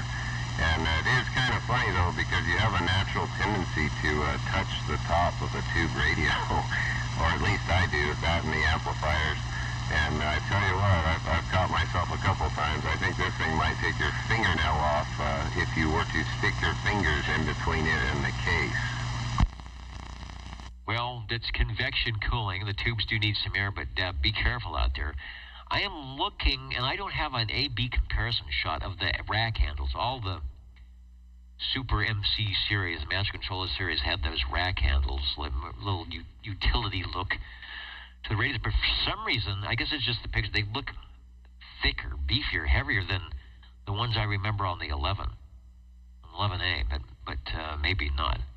Very similar. It's got the old man in the wheelchair, a GRT logo between the 23-channel tunable and the S-meter. Boy, does the audio sound great. Full fidelity. So if you ever got into the audio thing, that would be a radio that would probably work well with the compression limiting and equalized audio board. Sounds good the way it is. As you know, Chris runs the 11A off the stock microphone and always sounds good. Back to you for transmission. I'll get the S meter up. Don't have that up so we can kind of gauge your signal tonight. Yeah, I'll tell you, this is a super powerful radio. Harvey, he went and cut it where it was strapped, and then he ran that through the switch, which is the first switch, and it's the in-F tone. And when I have it down on out, that is the low power setting, probably around 20 watts. But when you kick this thing in high, it puts out right at 50 to 55 watts, and that's not acceptable for my old tube linear amplifier. So I run it on the low power, and this is the microphone that came with it, and I'm really looking forward to hearing the radio on the replay. Okay, I was going to ask it. It has that sound. I thought that's got to be the stock mic because it doesn't sound like you're overdriving it or anything. It just has that big sound like Chris sounds like when he's on his. There's a couple of Cliff has one, and when they're tuned correctly and the microphone hasn't been, left up in the window of the Buick, they sound great, as does yours. Little information, the Super MC12 was very much like the Super MC11A, so that means it probably had this ECLL 800 final tube, which is what helps it do the extra wattage where you plug in the plug or flip the switch. What you will notice, and we're not checking it out tonight, but when you do increase the carrier, it definitely decreases the modulation clarity just a bit. We've done it a couple of times with Chris. You get that extra signal, but man, that audio on the standard stock is always so good. General Radio Telephone was sold to Skyhawk Antenna Company in 1972, which I believe was when this radio came out. They updated the MC12 with a much larger, a much larger and powerful final audio tube. So that's why you're getting your extra power out of there. And you may also have the Civil Patrol in there if it's channel, if it's like the 11A. The MC12 was not able to be type accepted by the FCC. This was the last general radio telephone that CB manufactured. So it hurt them by not having, probably a 5-watt DC input or a way where you could tell the FCC, when it comes out of the box, we're going to show you a 4-watt or 3.5-watt RF output. So I just wonder how many of these they sold, how many of them got modified to death, and you are lucky to have one that's sounding so good. Back to you on the General Radio Telephone Super MC12. Yeah, I really didn't know what I had until I started trying to find some information. I couldn't find it in my Sam's photo fax, and then went online and watched the Tram Doctor video, and that's when I learned that this is a really special radio. So I'm really happy to have it in my collection, and excited to bring it to the OTR tonight. I do have some more warming up, so back to you, Dennis, and thanks for the time for the Super MC12. Hey, thanks for bringing it by tonight. Always glad to hear some of the big, powerful radios you don't hear. I know somebody might have one, or maybe there's one up on the shelf, and give them the little thought about, maybe this will be worth, trying to fix up or sending out to one of the fix-up guys and getting it on the air because it's rare and it will sound good. Boston 97 talking about some of the old radios, the NC300, the receiver, the Lafayette HB111, and of course the Tempo 1. I remember the Tempo 1, Jim, back when it came out. It was a great sideband radio. If you got the filter on it, you could sort of, because it was like a Yaesu FT101 sort of, but boy, did they not sound good at all on the AM, and I think a lot of people tried to run them without the filters. Let's go to the Jingle Singers. They are ready to do the jingle type of thing that they do. Then we'll be back with some more radios because we're getting some great ones. Today you are listening to that friendly place, the Old Tube Radio Network. How do you do? Ladies and gentlemen, greetings to you. Wherever you are, the friendliest station for you by far is known to all as OTR, the Old Tube Radio Network. The station for you is OTR. And OTR is listening for radio number 3. You might want to start charging. You know what? We did that once, and we found out that people were willing to pay anything to listen to the old 2 Radio Network, and we said, well, that's good enough for us, and it's been free ever since. Hey, if they pay attention, that's half the fun.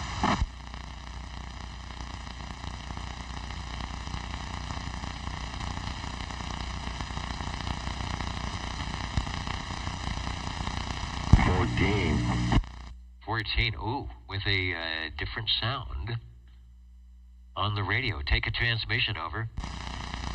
Yeah, this is a Johnson Viking Messenger. Very plain radio with 2 knobs and 1, 2, 3, 4, 5 channels. And I'm on a Turner 3 hand mic. Look at cover go. Yeah, a Turner M+3 hand microphone tonight. Back to you. Interesting. And you have the audio, I don't even know what to call it, EQ? Fidelity is changing, so I'm thinking you might have a loose connection. I'm hearing you with no problem. I don't know if that's a hand mic or the desk mic, so keep it steady, and we'll see where it jumps in or cues in to sort of there's 2 different sounds. I don't know which one I like best, but I know it's probably not supposed to do that. I'm getting a picture of the Johnson Viking Messenger. Their first radio from E.F. Johnson, 59? They were one of the first ones to jump in with a 12-volt, 6-volt, 117-volt radio that was easy to operate, like you said, a couple of knobs, a channel or 2, and get the job done as it was supposed to be done. Back to you. Okay, hopefully that made a difference. You're pretty good, Dennis. The coax was loose going into the radio, so hopefully that made quite a difference. And yeah, when I received this radio, it was wired for DC. I couldn't get it to work, so Harvey wired me up a AC plug, and I was able to certify my breaker in the house 3 times before we realized that he had wired the plug improperly. So hopefully that made a difference with the microphone. Back to you. Yeah, I think that's probably the flavor you want. That was interesting. It was a noticeable change going on there. We'll talk about the microphone before we do anything else. We're showing the classic, and I think it's an static. They used to call it the ice cream cone microphone. You're talking to the end of it. Sort of looks like a silver ice cream cone. They also had a black plastic microphone that came with it. I think that had the E.F. Johnson logo on the front of it. Or, since it's hardwired in, maybe Harvey did some trickery with a different microphone over. No, unfortunately, somebody drilled a hole in the face of the radio, which is a real tragedy because, I mean, you can tell, 1959, the chrome is a different level of the chrome on the face of the radio is absolutely beautiful. Besides, they've butchered it by drilling a hole in it, unfortunately, but it does have the original paint around the knobs. It's like an orangey red color looking, and the Viking head still has its black and yellow and whatnot paint on it. But yeah, it's a nice radio. It's in good shape, and it was a learning opportunity for my son. Now he knows how to reset the breakers on the house, and so we learned something out of it as well. Indeed, and the method to the madness back then on this radio that you could probably pick up in 1960, 1959, 1960, $2 for 135, 140. What would that be today? It's still a pretty decent chunk of change back then. Because the license structure was such on Class D that you licensed the radio, of course. The station is licensed, and then you have station units. So it's KUA 8492 base, which is what you have, to unit 1234. So you'd buy a couple of those. You'd have the 6-volt in the 55 Ford, the 12-volt in the 62 Chrysler, and then you'd have the 117-volt at home. And I'm not sure. They sold them by numbers. I was looking to see if I had the numbers on these, and I don't. There was a different serial number for each one. So it sounds like all you needed to do was, tap inside to the proper 612 or 117 volt tap with the proper cable in the back, and you would buy the radio that way, saying, well, what are you going to do with it? And you'd get the 6 volt cable or the 12 volt cable. So good to hear that it's working on the proper flavor. Nice and loud with that microphone. Those radios, a lot of people liked them. They were modifiable on the transmit to do some control carrier and all sorts of good stuff. I think where the downfall, if any, would be, and I have one, way, long time ago, I did the net on one of them for net control when I was doing that type of thing. And what I found out is that the receive is very wide. If somebody's on an adjacent channel and they're close by, you would swear they're on the channel you're listening to, even though they're not. Over. Okay, that makes sense, because I was playing around with it earlier, and I was on, I think, channel 9, and I was testing it, and I unkeyed, and I could hear you, and I thought, oh no, was I on his channel? And no, I was on 9, and you were on 11, and I could clearly hear you. So yeah, I can confirm that you can definitely hear it, catching other channels. But I have a good signal on you tonight. It's nice and clear. The speaker is terrible. You kind of want to keep it down low on the power, otherwise the audio just falls off dramatically. But other than that, it's a nice-looking radio and small, it's compact, and seems to be functioning well for its age, 1959. Yeah, some of us who were born around that time should be so lucky to function as well. The radio, I don't know if it had a built-in AVC, automatic volume control, or AGC, automatic gain control in the receiver, but as you notice, or probably have noticed, if somebody is very loud, they're very loud. So you rush your hand to the volume. That's the other thing. The squelch and the on-off switch are sort of the same, and if you turn it too far, thinking it's the volume, it's the squelch, and then you don't hear anything, and it's... But anyway, I'm remembering all the things from this radio. What was the other one was, if somebody is really close and strong, they're really close and strong. So you run to the knob and turn it down. Then somebody's far away, then you run to the knob and turn it up. So it's a constant, stand by the radio and make sure you're working the knobs. I think they fixed that issue on the Messenger TWO and, of course, in the 223, but a fun radio. A really good history of what the FCC and I guess the manufacturers thought Class D was supposed to be. Simple, get the job done, and away you go. But even though this started it all, a lot of people got their feet wet with this radio. It was a good introductory price, and they were built like a solid John Deere tractor, because it's still working nice today. I don't even want to know how many times that you don't know about, I don't know about. That thing probably fell off a table and is still working fine. Back to you for transmission. Thanks for radio too. Yeah, I'm sure it has. And it's funny, as you were saying that, I was sitting there messing with the squelch. I turned the radio off. I was thinking it was automatic gain control. That's exactly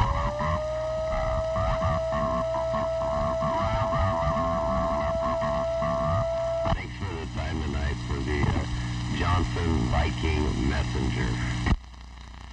The Viking Messenger. And the other thing is the jeweled lights. I believe one of them sort of stays on, then they're cut. I want to say like they've got that diamond cut little bezel, which I thought was cool. You could find some of those on the old stereo consoles, the old radio consoles. I'm not stereo, but the hi-fi consoles. And one was to let you just know the radio was on. I think it just glows with some type of voltage to let you can walk by the room and say, oh, yeah, we left the radio on. And the other one, if you talk loud enough, I think you'll see it wink at you a little bit. Yeah, I do see it actually winking now that you mentioned that. The one that stays on all the time is orange, and then it glows a red one here that kind of flickers and blinks as you talk there for your modulation, I guess, or transmit. But yeah, thanks to this for the Johnson Viking Messenger. All right, sounding good. Tonight in the old Tube Radio Network. If I didn't mention before, my name is Dennis. One of the many net controls. I've been doing this for almost coming up on 40 years on Saturday evenings at 8 o'clock, or whenever we did it. A feature, or is it a failure? No, a feature of the Old Tube Radio Network, of course, our jingle singers who are proud to remind you of the magical moments that happen on a Saturday evening when you turn on your tube radio. What are the magic numbers? 27.085 megahertz, channel 11. Are the magic letters? OTR. Right here in Fresno, California. Radio Magic. Old Tube Radio. For you. And we're listening for radio number 3. 37. All right, we've got a couple. 37. We'll get you in. Step up to the air share. Don't take a transmission just yet, Chris. We've got somebody else. Who was the other station? Yeah, me without a ping. Okay, Harvey without a ping. And we'll talk about that, Harvey, because you may make somebody happy who's listening. Although we love you without the ping. Head to the green room. We'll be back to you in a few minutes. Radio number 3. What's my login time? Oh, my gosh, it's 9:52, 53 already. We are having fun, Chris. It's going by fast. Tell us what you got. You may just put the general radio telephones in first place with your Kia. Well, I got the radio.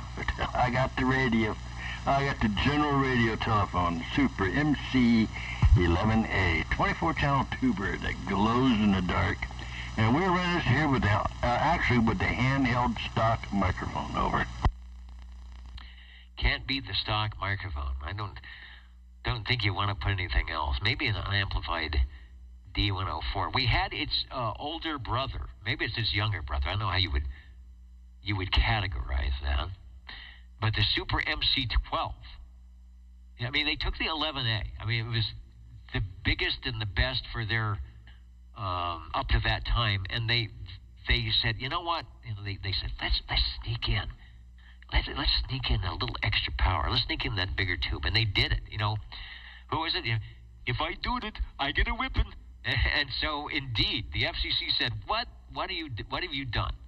You took that nice MC11A and made it so we can't type accepted. So you've got the type accepted version. It looks good. Take a transmission. Hey, yeah, what they just made it better.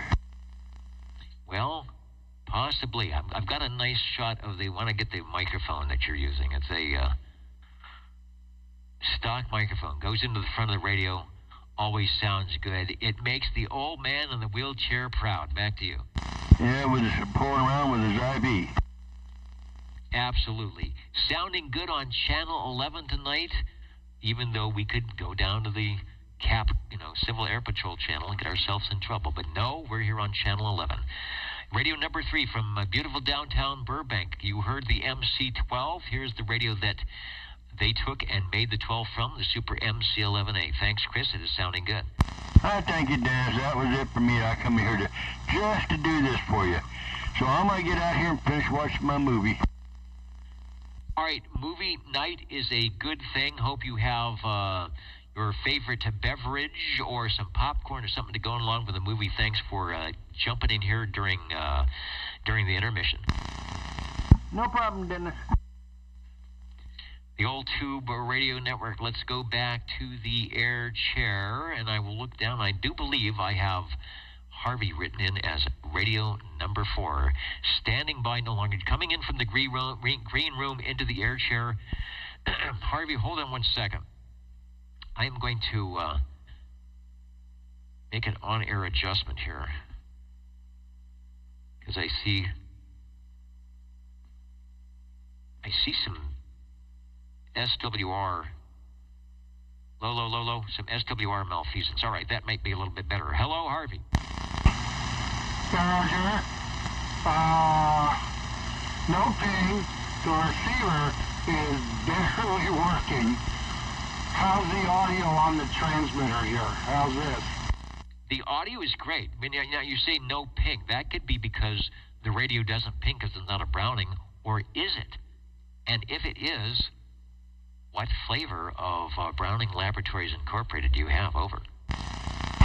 Apparently the working transmitter is the S23. The R27 has got very, very low receive, but it's the only one I had handy to hook up to this thing. So I did.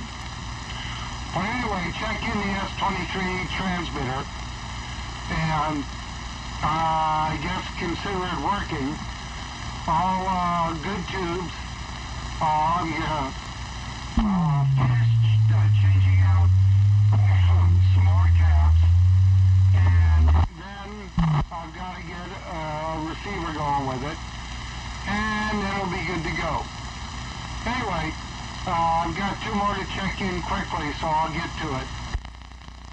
All right, and I'll comment that it does not sound bad, with or without the ping.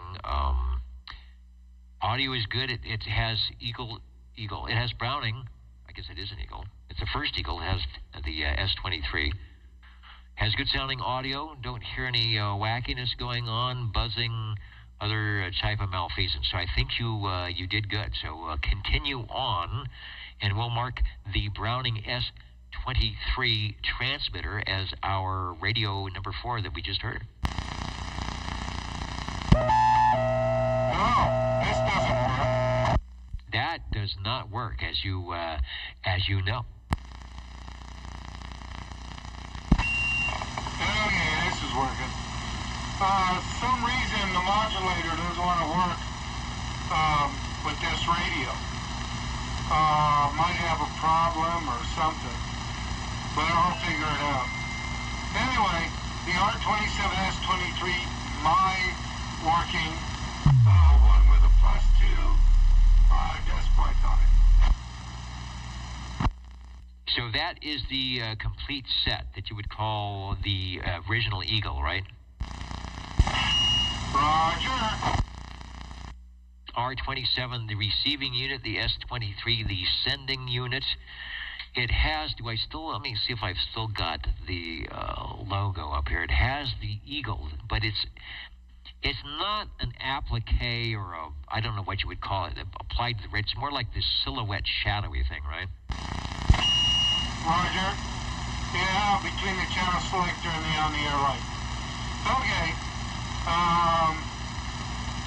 I've got 1 more to do, and then I'm done. All right. Thanks for, oops, where'd the pen go? Radio number 4, we'll call it the half an Eagle. Not quite all the feathers on there, but it was good enough. With the part we need to hear the transmitter anyway. You can have, they decided long ago, whoever they was, that you could check in a radio, you could check in a transmitter if the tubes were in it. If it was just a separate standalone transmitter, it didn't matter what the receiver was, because we're not listening to the receiver. So we want to hear the transmitter. It's got tubes. It's an old tube radio. The R27S23, the complete unit, sounding good. And who was it? Somebody said, happy weekend. Oh, UDX 357, hello, Cowboy. And yeah, we're still awake.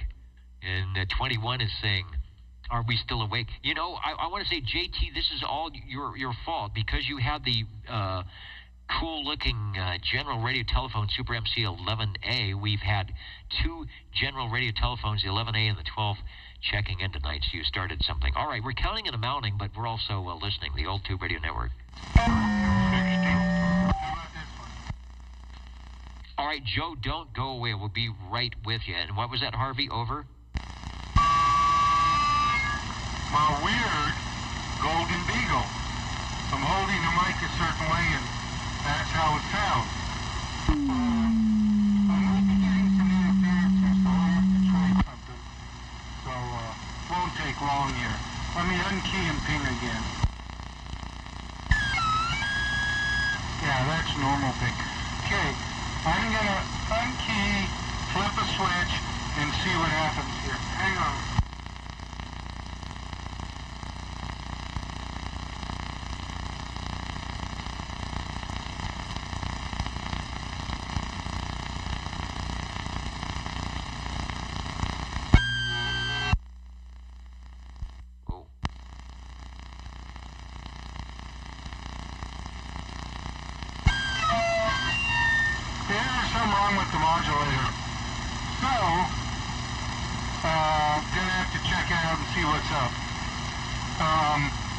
Possibly I've got too much going on the bench here, so I gotta figure it out. Okay, the Golden Beagle, that's it, and R68T68, write it down, and get back to Joe. Catch you next week. All right, are you not on the range boost right now? It almost sounds like it's keying up off frequency. That's why you get that the kind of raspy ping. That's usually an indication it's off frequency. 08050 right now. Yeah, no. What happens is when I turn on the power supply to run the modulator, just recently, like tonight, I'm getting all kinds of RF interference on the receiver, and when I key up, you hear what happens. Anyway, my phone's going off, so I'm going to have to check it. But anyway, I'll figure it out. It's probably this stuff I have stacked up on the bench. Let me get it off, and then I'll check it later. Anyway, get to Joe, and I'll catch you next week. All right, very good. Sounds good. Thanks for the, what is it, 1-2? Triple play on the Brownings. It sounds good. You will figure it out. It's fine. So you've got some type of wire wackiness going on, but everything else is great. I was looking on the comments here, and Joe, step up to the air chair. I'll get you. I was trying to see if Frank, Extreme CB 007, was on the list here tonight. He's probably in the RV, because Chet, you had a box. Okay, we'll get to that, because I want to sign off, but I wanted to touch on that, because it was super cool stuff. Some of you remember Frank was here live with Harvey. Gosh, when was it? Months ago, beginning of the year. And he sent me a care package. We'll talk about that. Radio number 7 is nigh, right? Is that what they say? Radio number 7 is right here. Hello, Joe. Hello there, Dennis. Doggone, I wanted to be sure we had the right head on this D104 microphone. I didn't get any movement a minute ago as far as the carrier or the modulation. Are we transmitting? Have we got the right head on? You are transmitting over. And was it Alice in Wonderland? Do you have the right head on? I can't remember what character it was. It said something about keep your head. So I think you've got the right one, over. Good deal then. All right. Yeah, I was kind of worried about that. Yeah, Dennis, I'd like to check in my blackface, Johnson, T-00. A good choice, because earlier we heard from, I think it was Sean, who was on the General Radio Television, who was on the E.F. Johnson. Oh, it was Sean and Sanger. I'm just thinking if I had added it to my list. It was after his General Radio Television. I'm looking down to see my very incomplete notes. And so the radio that came after that fixed some of the issues that we were talking about with the automatic volume controls, etc., was this updated version. We'll give you a close-up here of the Messenger TWO, or the blackface, because instead of having that chrome front, they put the little black grid screen on things, but they added a couple extra knobs too, just to probably make that extra $10 price. Sounds good. Here's another E.F. Johnson radio. They know how to make transmitters, receivers. They're still keeping it simple. They're still, the FCC says, okay, yeah, we like your radio. We'll type accepted. And they build it like a John Deere tractor. That's 2024. It's the 21st century, and you are keying up on it. Go ahead. We sure are there, Dennis. Doggone it. Yeah, it's sort of a compact job when you look at the face of it, because it's got more length and width. Doggone it, it has its 4 knobs on it. Of course, you got your 2 on the bottom, 2 on the top, and a little indicator light behind the screen. Doggone it, we got 10 tubes in here. We've got a switch on the side of the radio. I'm not sure what it's for, but it's on the right side down below. And I don't know if I should switch that or not at times, but I just leave it be. Yeah, it's hard to know. I mean, that's not one of those chip radios that you put extra channels in. It could be some type of let's flip and add a frequency to get you somewhere else. It could have just have a Post-it note with red, with a red Sharpie that says "Don't ever flip this switch." Does it say that? No, it doesn't say nothing. It's just a little black switch. The screen, the outer screen of it is gray, and the black switch is noticeable. It's just enough room for it to switch it back and switch it forward. I won't do it with the radio on, but I'm not sure what it's for. Interesting. Well, you obviously don't need it to get on channel 11, or to get off of channel 11, but to be on channel 11. And you obviously wouldn't need it to sound good because you sound fine. I think you're on frequency, so yeah, that's one of those where you're going to have to kind of get ready, think about it. Say, today I'm going to flip the switch, and maybe for moral support, get a couple of us on frequency, listening in with the fire extinguishers and all that. So when you do it, we are ready. Well, doggone it, Dennis, I've learned my lesson. Flipping off is not a good idea. Flipping anything off. No wiser words were ever spoken. We are listening to radio number, I got to get my list here. I think you're number 7. You're number 8, actually. Radio number 8 from E.F. Johnson, Edgar F. Johnson, who I don't know if back in the 1920s or 30s when he was putting the place together, thought, 100 years from now, there's going to be people on the internet dressed in old clothing talking about my radio, and it's still going to be working. I don't know, maybe they did. That's the fun of this stuff. Thanks for bringing it by.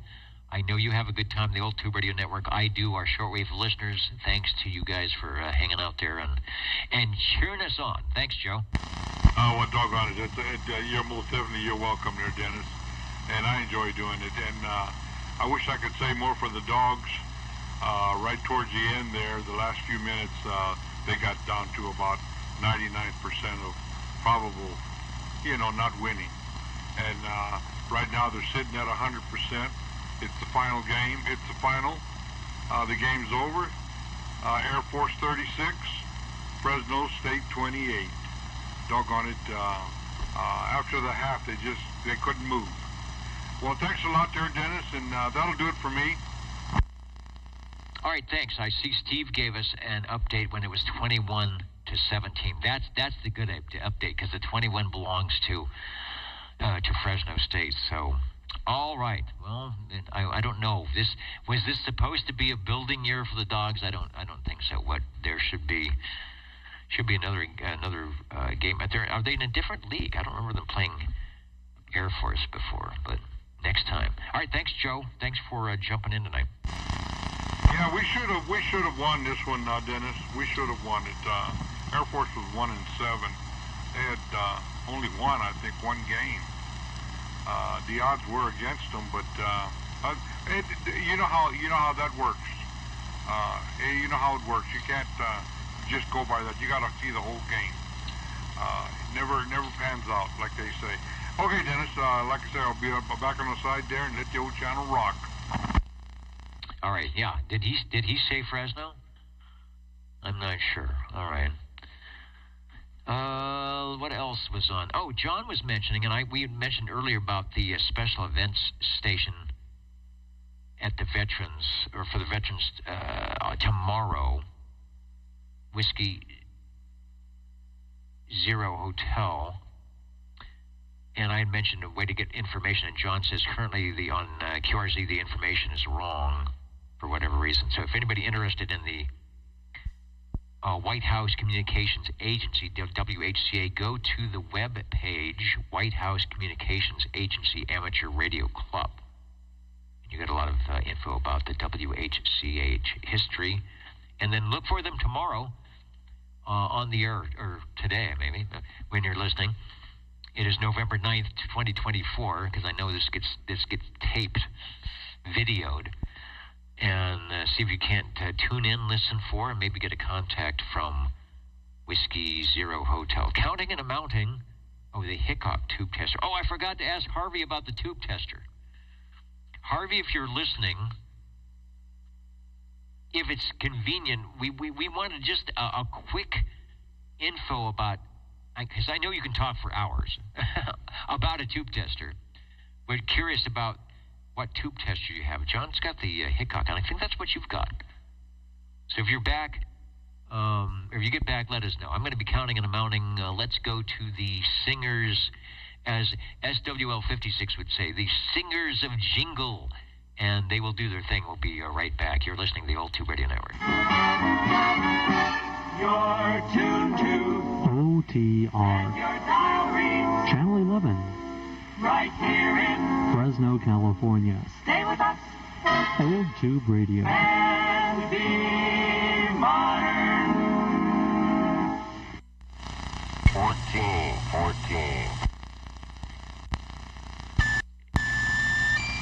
A couple of B&K 707, a Hickok, and what's the other one? Triplet. Okay, I knew, and 14, Sean, step up to the air chair. You will be next. I figured you had to have a couple. So out of those, is there a preferred one, or they probably all serve various different functions and all necessary? Yeah, the modulator, the power supply for this modulator is throwing hash on the radio now. Never did before.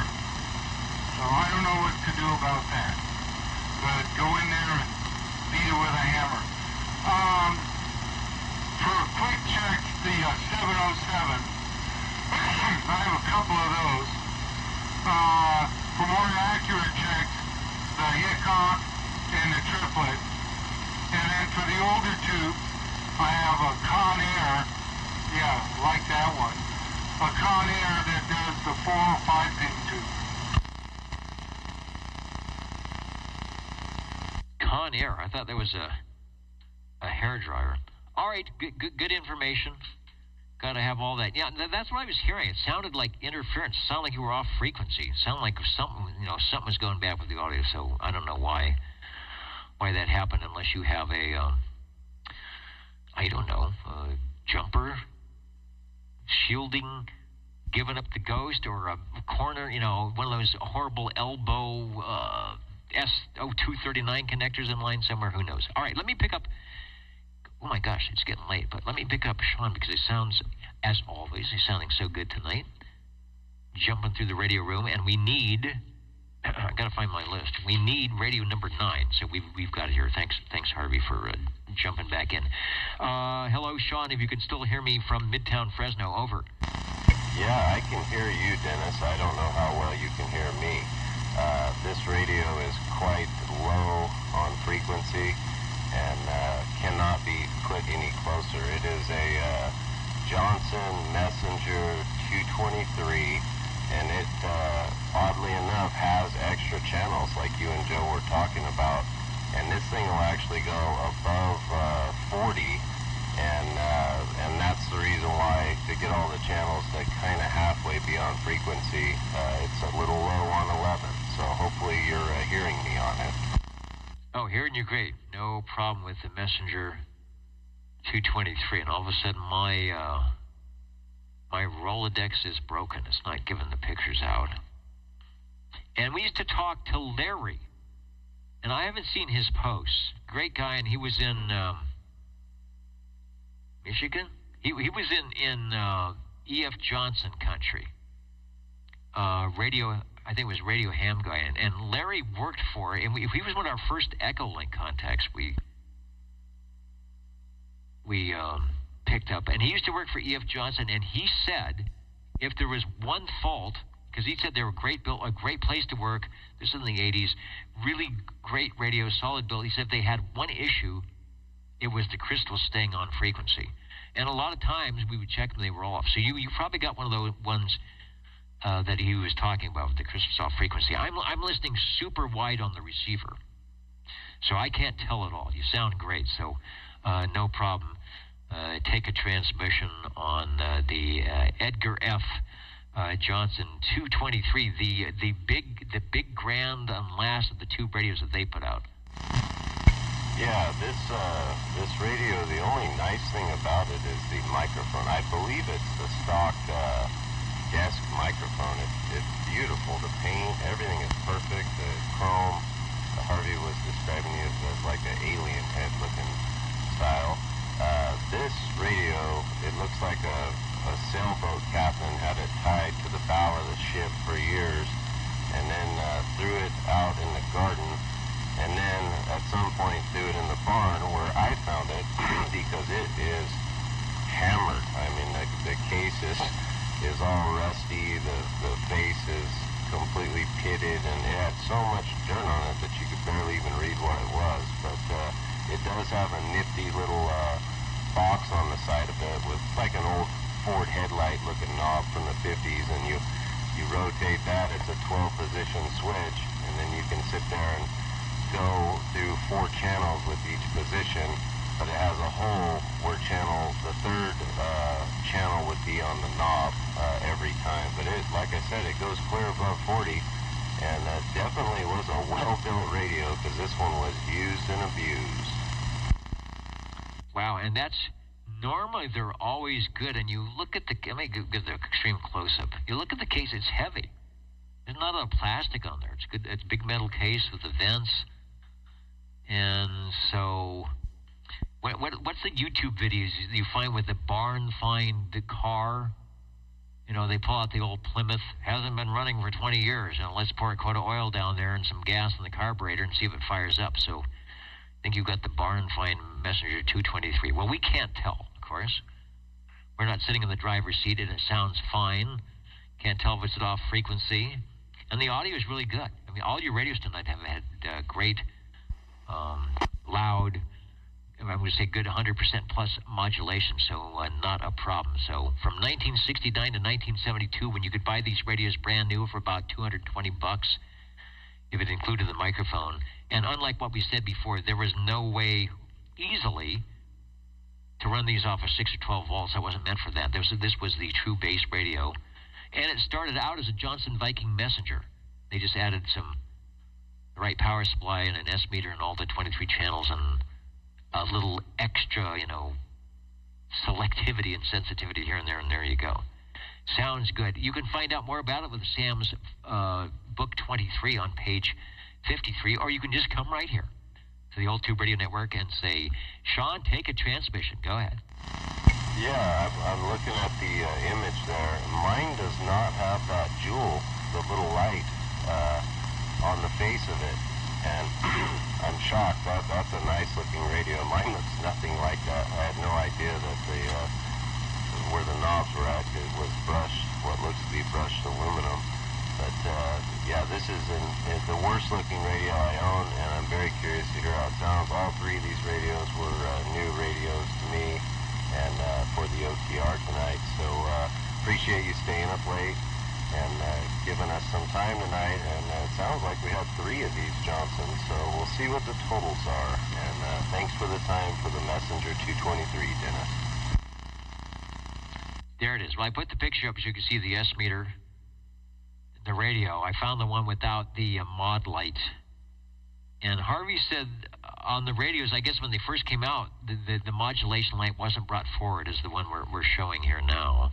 But he said it was in there. He said you could look in and see something, or it was a circuit, or that was actually there, and they, I guess at some point, brought it out to the front. Why they didn't do that to begin with, I don't know.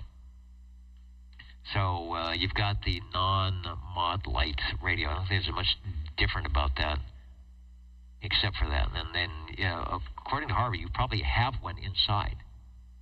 Might be able, I don't know if you look in there and see something blinking, or if you have to, there's a circuit you have to connect to light. But you don't need it. The radio's fine. You don't have to stand on your head or do anything to make it sound any better. Doing a good job on the Johnson Messenger 223 from the late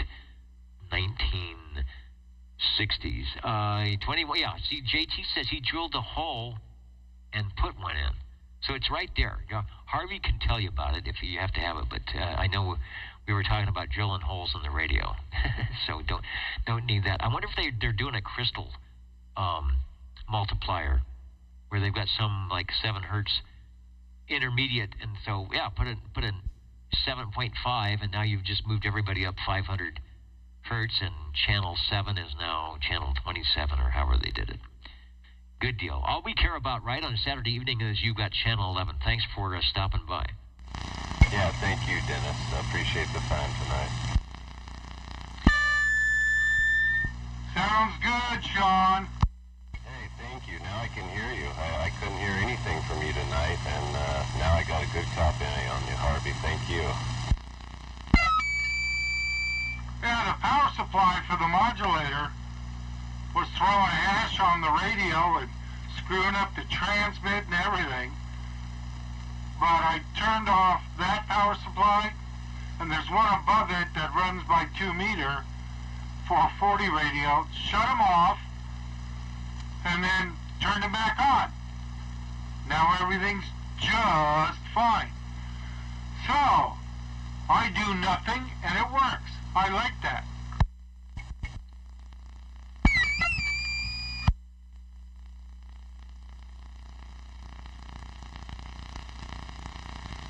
All right, last call for radios, the Old Tube Radio Network. And then Mr. Announcer said, along with the This is orchestra. the Old Tube Radio Network. Ladies and gentlemen, stand by. It's time now for the current OTR totals. The current and final totals. I don't have a lock. Oh, yes, I do. You know what? Maybe I do. Hold on a second. Let me get to the, there it is. Don't blow anything up. The lock to talk. Look at that. All 10 fingers ready to go here so I can do my stuff. The Old Tube Radio Network, counting and amounting tonight, had a decent showing. The most heard manufacturer, I haven't, let's go to the SWLs. Where did I write that out? 17 on page 1, 23 on page 2, 16 on page 3, 26 on page 4 for a total of 82. Do you have to be on a piece of paper to get in this thing? No, you don't. You can jump in anytime, break in anytime. You can join us over at oldtuberadio.net. There's still many of you out there. Yellow Springs, Ohio, San Bernardino, Moraga, Plymouth, Minnesota, Sacramento, Edmonton, Belfast, Maine.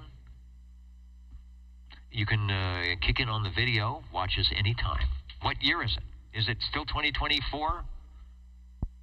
When you're watching the video, you never know. Or you'll be live right here, like many of you are doing for the last, how many years?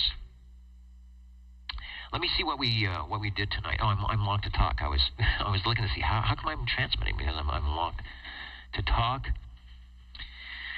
Most heard radio. Let me see. We had General Radio Telephone 1, 2. We had Johnson's 1, 2, 3. We had Browning's 1, 2, 3. So we have a tie between the E.F. Johnsons and the Brownings. That's just sort of like the old days. It was the Lafayette's, the Brownings, the Johnsons, the Trams. Sometimes somebody would sneak in, a couple of Courier Royales and get their buddies to key up.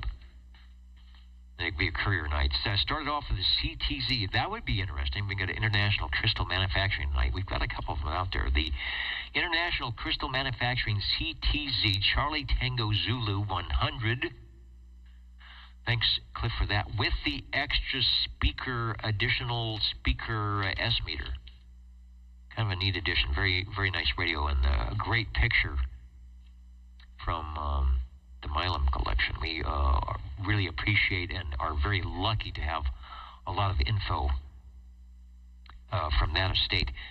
General Radio Telephone Super MC12 from Sean. A very, very rare radio, but sounding really good, and it got them in trouble. But they didn't care, I guess. We're selling the company. Let's thumb our nose at the FCC.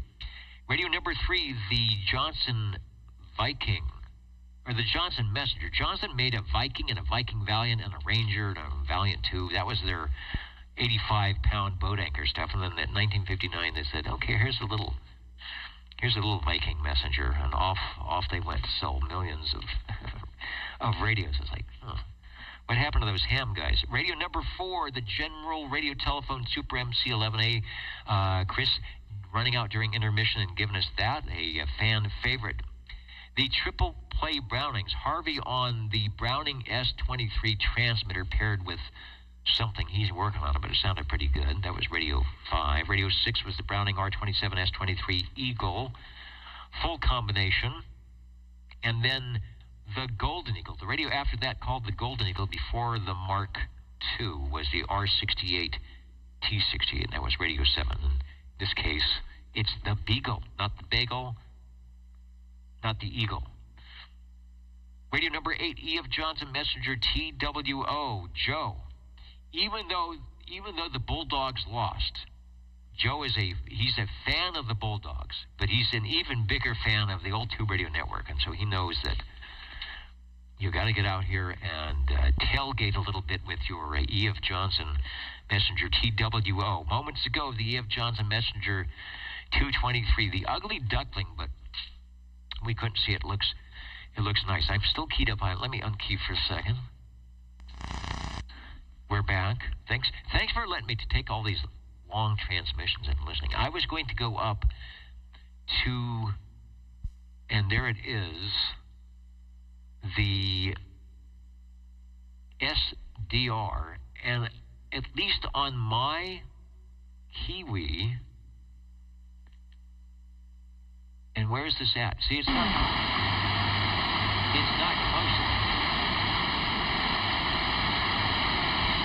Bring the audio down. I'm going to try something here. We're going to 27085. We're going to stay on AM. And if I were to actually do this right, but I don't think it's close enough to hear you guys, and it won't take the frequency. Some of these ones don't allow 11. There we go. Sometimes they don't allow 11 meters to get in. So I'm going to open it up, but it seems awfully quiet listening at 27085. Let me bring the volume of the audio back up. And that is in Burnaby, British Columbia. So if you guys are out there, take a transmission. I'll leave the volume up in the background. I just don't think this is the right location to hear it. Boy, it's very quiet up there. I would love for this to work, but it's not the Squamish machine. And henceforth, might not give us the item that we want. All right, we'll catch you next week. Thanks for joining us. And I also wanted to show you, do you have the box? Okay, we'll wait. We'll wait for when Frank shows up. Well, we've got some, what do they call it, merch from 007 Extreme CB. Showed up in the mail, and it's really cool. I wanted to show that off, but I'd like for Frank to be here so he can tell us more about it. Have a great evening, a great Sunday, and a good weekend. We will catch you next week on the old Tube Radio Network. Over.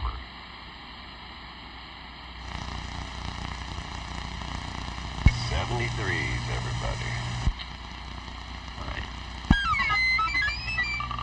Thank you, Dennis. Indeed. Boy, Sean, you are putting in a good signal tonight. Thank you. Yeah, I was super excited to get to put these radios on the air tonight, Dennis. So thanks for staying up late tonight. All right. Well, as they say, hold the presses. Stop the presses. We're going to go into, what do they call it, extreme overtime. Let me bring the volume down on the SDR. Let me go back to the control room. I like when we do those extra, it's like, we're not cutting to the commercial yet. Don't go to the commercial. Remember, even the camera. Where's Chet? Where's Charlie? Do you have the box? Yeah, they got the box. Hold on. I can't get out of my chair because I've got these headphones on. Can you guys hand it to me? Thanks. Okay. Let me show, and I don't know what the explanation is on this, but I just wanted to share this because I fell off of my proverbial air chair when in the mail. Anybody have a refrigerator? And you probably have a refrigerator magnet or two on your refrigerator. It's probably just like a little dinky thing that doesn't fit. And it's probably for like a rutabaga, Joe's rutabaga. Look at this. Can we get a good shot of that? The Mud Duck Supreme from extremecb.com for your, I don't have anything, the metal plate on my head does not work anymore. I don't have anything, oh, wait a minute. Yeah, look at that. Wait a minute, it's the wrong, let me turn this around without breaking something. Uh-oh, no, I'm going to break something. There it is. All right, we'll put that on the mic boom. And for you little mud ducks, for you 5-watt mud ducks, there you go. These are patches. We don't need no stinking patches, but we do. These are little appliques, what do you want to call it? The mud duck. You know, I got to hold it the right way, like this. Hi, would you like to buy this? It's bad for you, but buy it anyway. There it is, the mud duck. And then there was other stuff. More of these. The this is problem. You were he was at the special CB break. I think you mentioned that he was taking the RV. You know, Frank gets around, and so we've got some cards. Look at that. We also have strawberry watermelon naturally flavored vitamin and electrolyte drink mix. They were putting this into the punch. They were putting this into the punch over at in the green room. It was pretty good. And have I blown up the transmitter yet? Skittles. This means something. I don't know what. I'm probably out of the loop. Is there a Skittles thing? Does the 111 guy talk about Skittles? And then then the choking hazard supreme. These are, I'm not sure whether, I think this is, if you're making a birthday cake for your favorite sea beer who's a mud duck, you want to populate it with these little ducks. I think they're sort of the choking hazard around here anyway. So there you go. This is all from Frank and the crew, but this has got to be the best, I'll call it refrigerator. I don't think, this is more to go on the side of your Ford Excursion. It's that big, but little, mud duck, and there's stuff. Anyway, Frank, if you're listening, I got a big kick out of that, as you can tell. So thanks for your stuff and your travels across the U.S., trying to stay out of the RF zone and figuring out this CB radio thing. It's like its own little entity. It's like its own little world, and it's been going on since 1959, when the FCC said, you know what? There's people out there that need to buy a loaf of bread, and they shouldn't have to take a test to get a radio. I don't know. All right, good night, everybody. We'll talk to you later, the Old Tube Radio Network.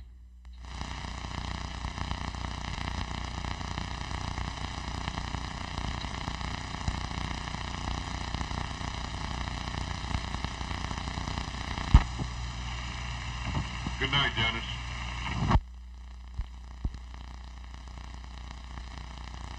Hello, 1, 2, 3. Hello, Dennis.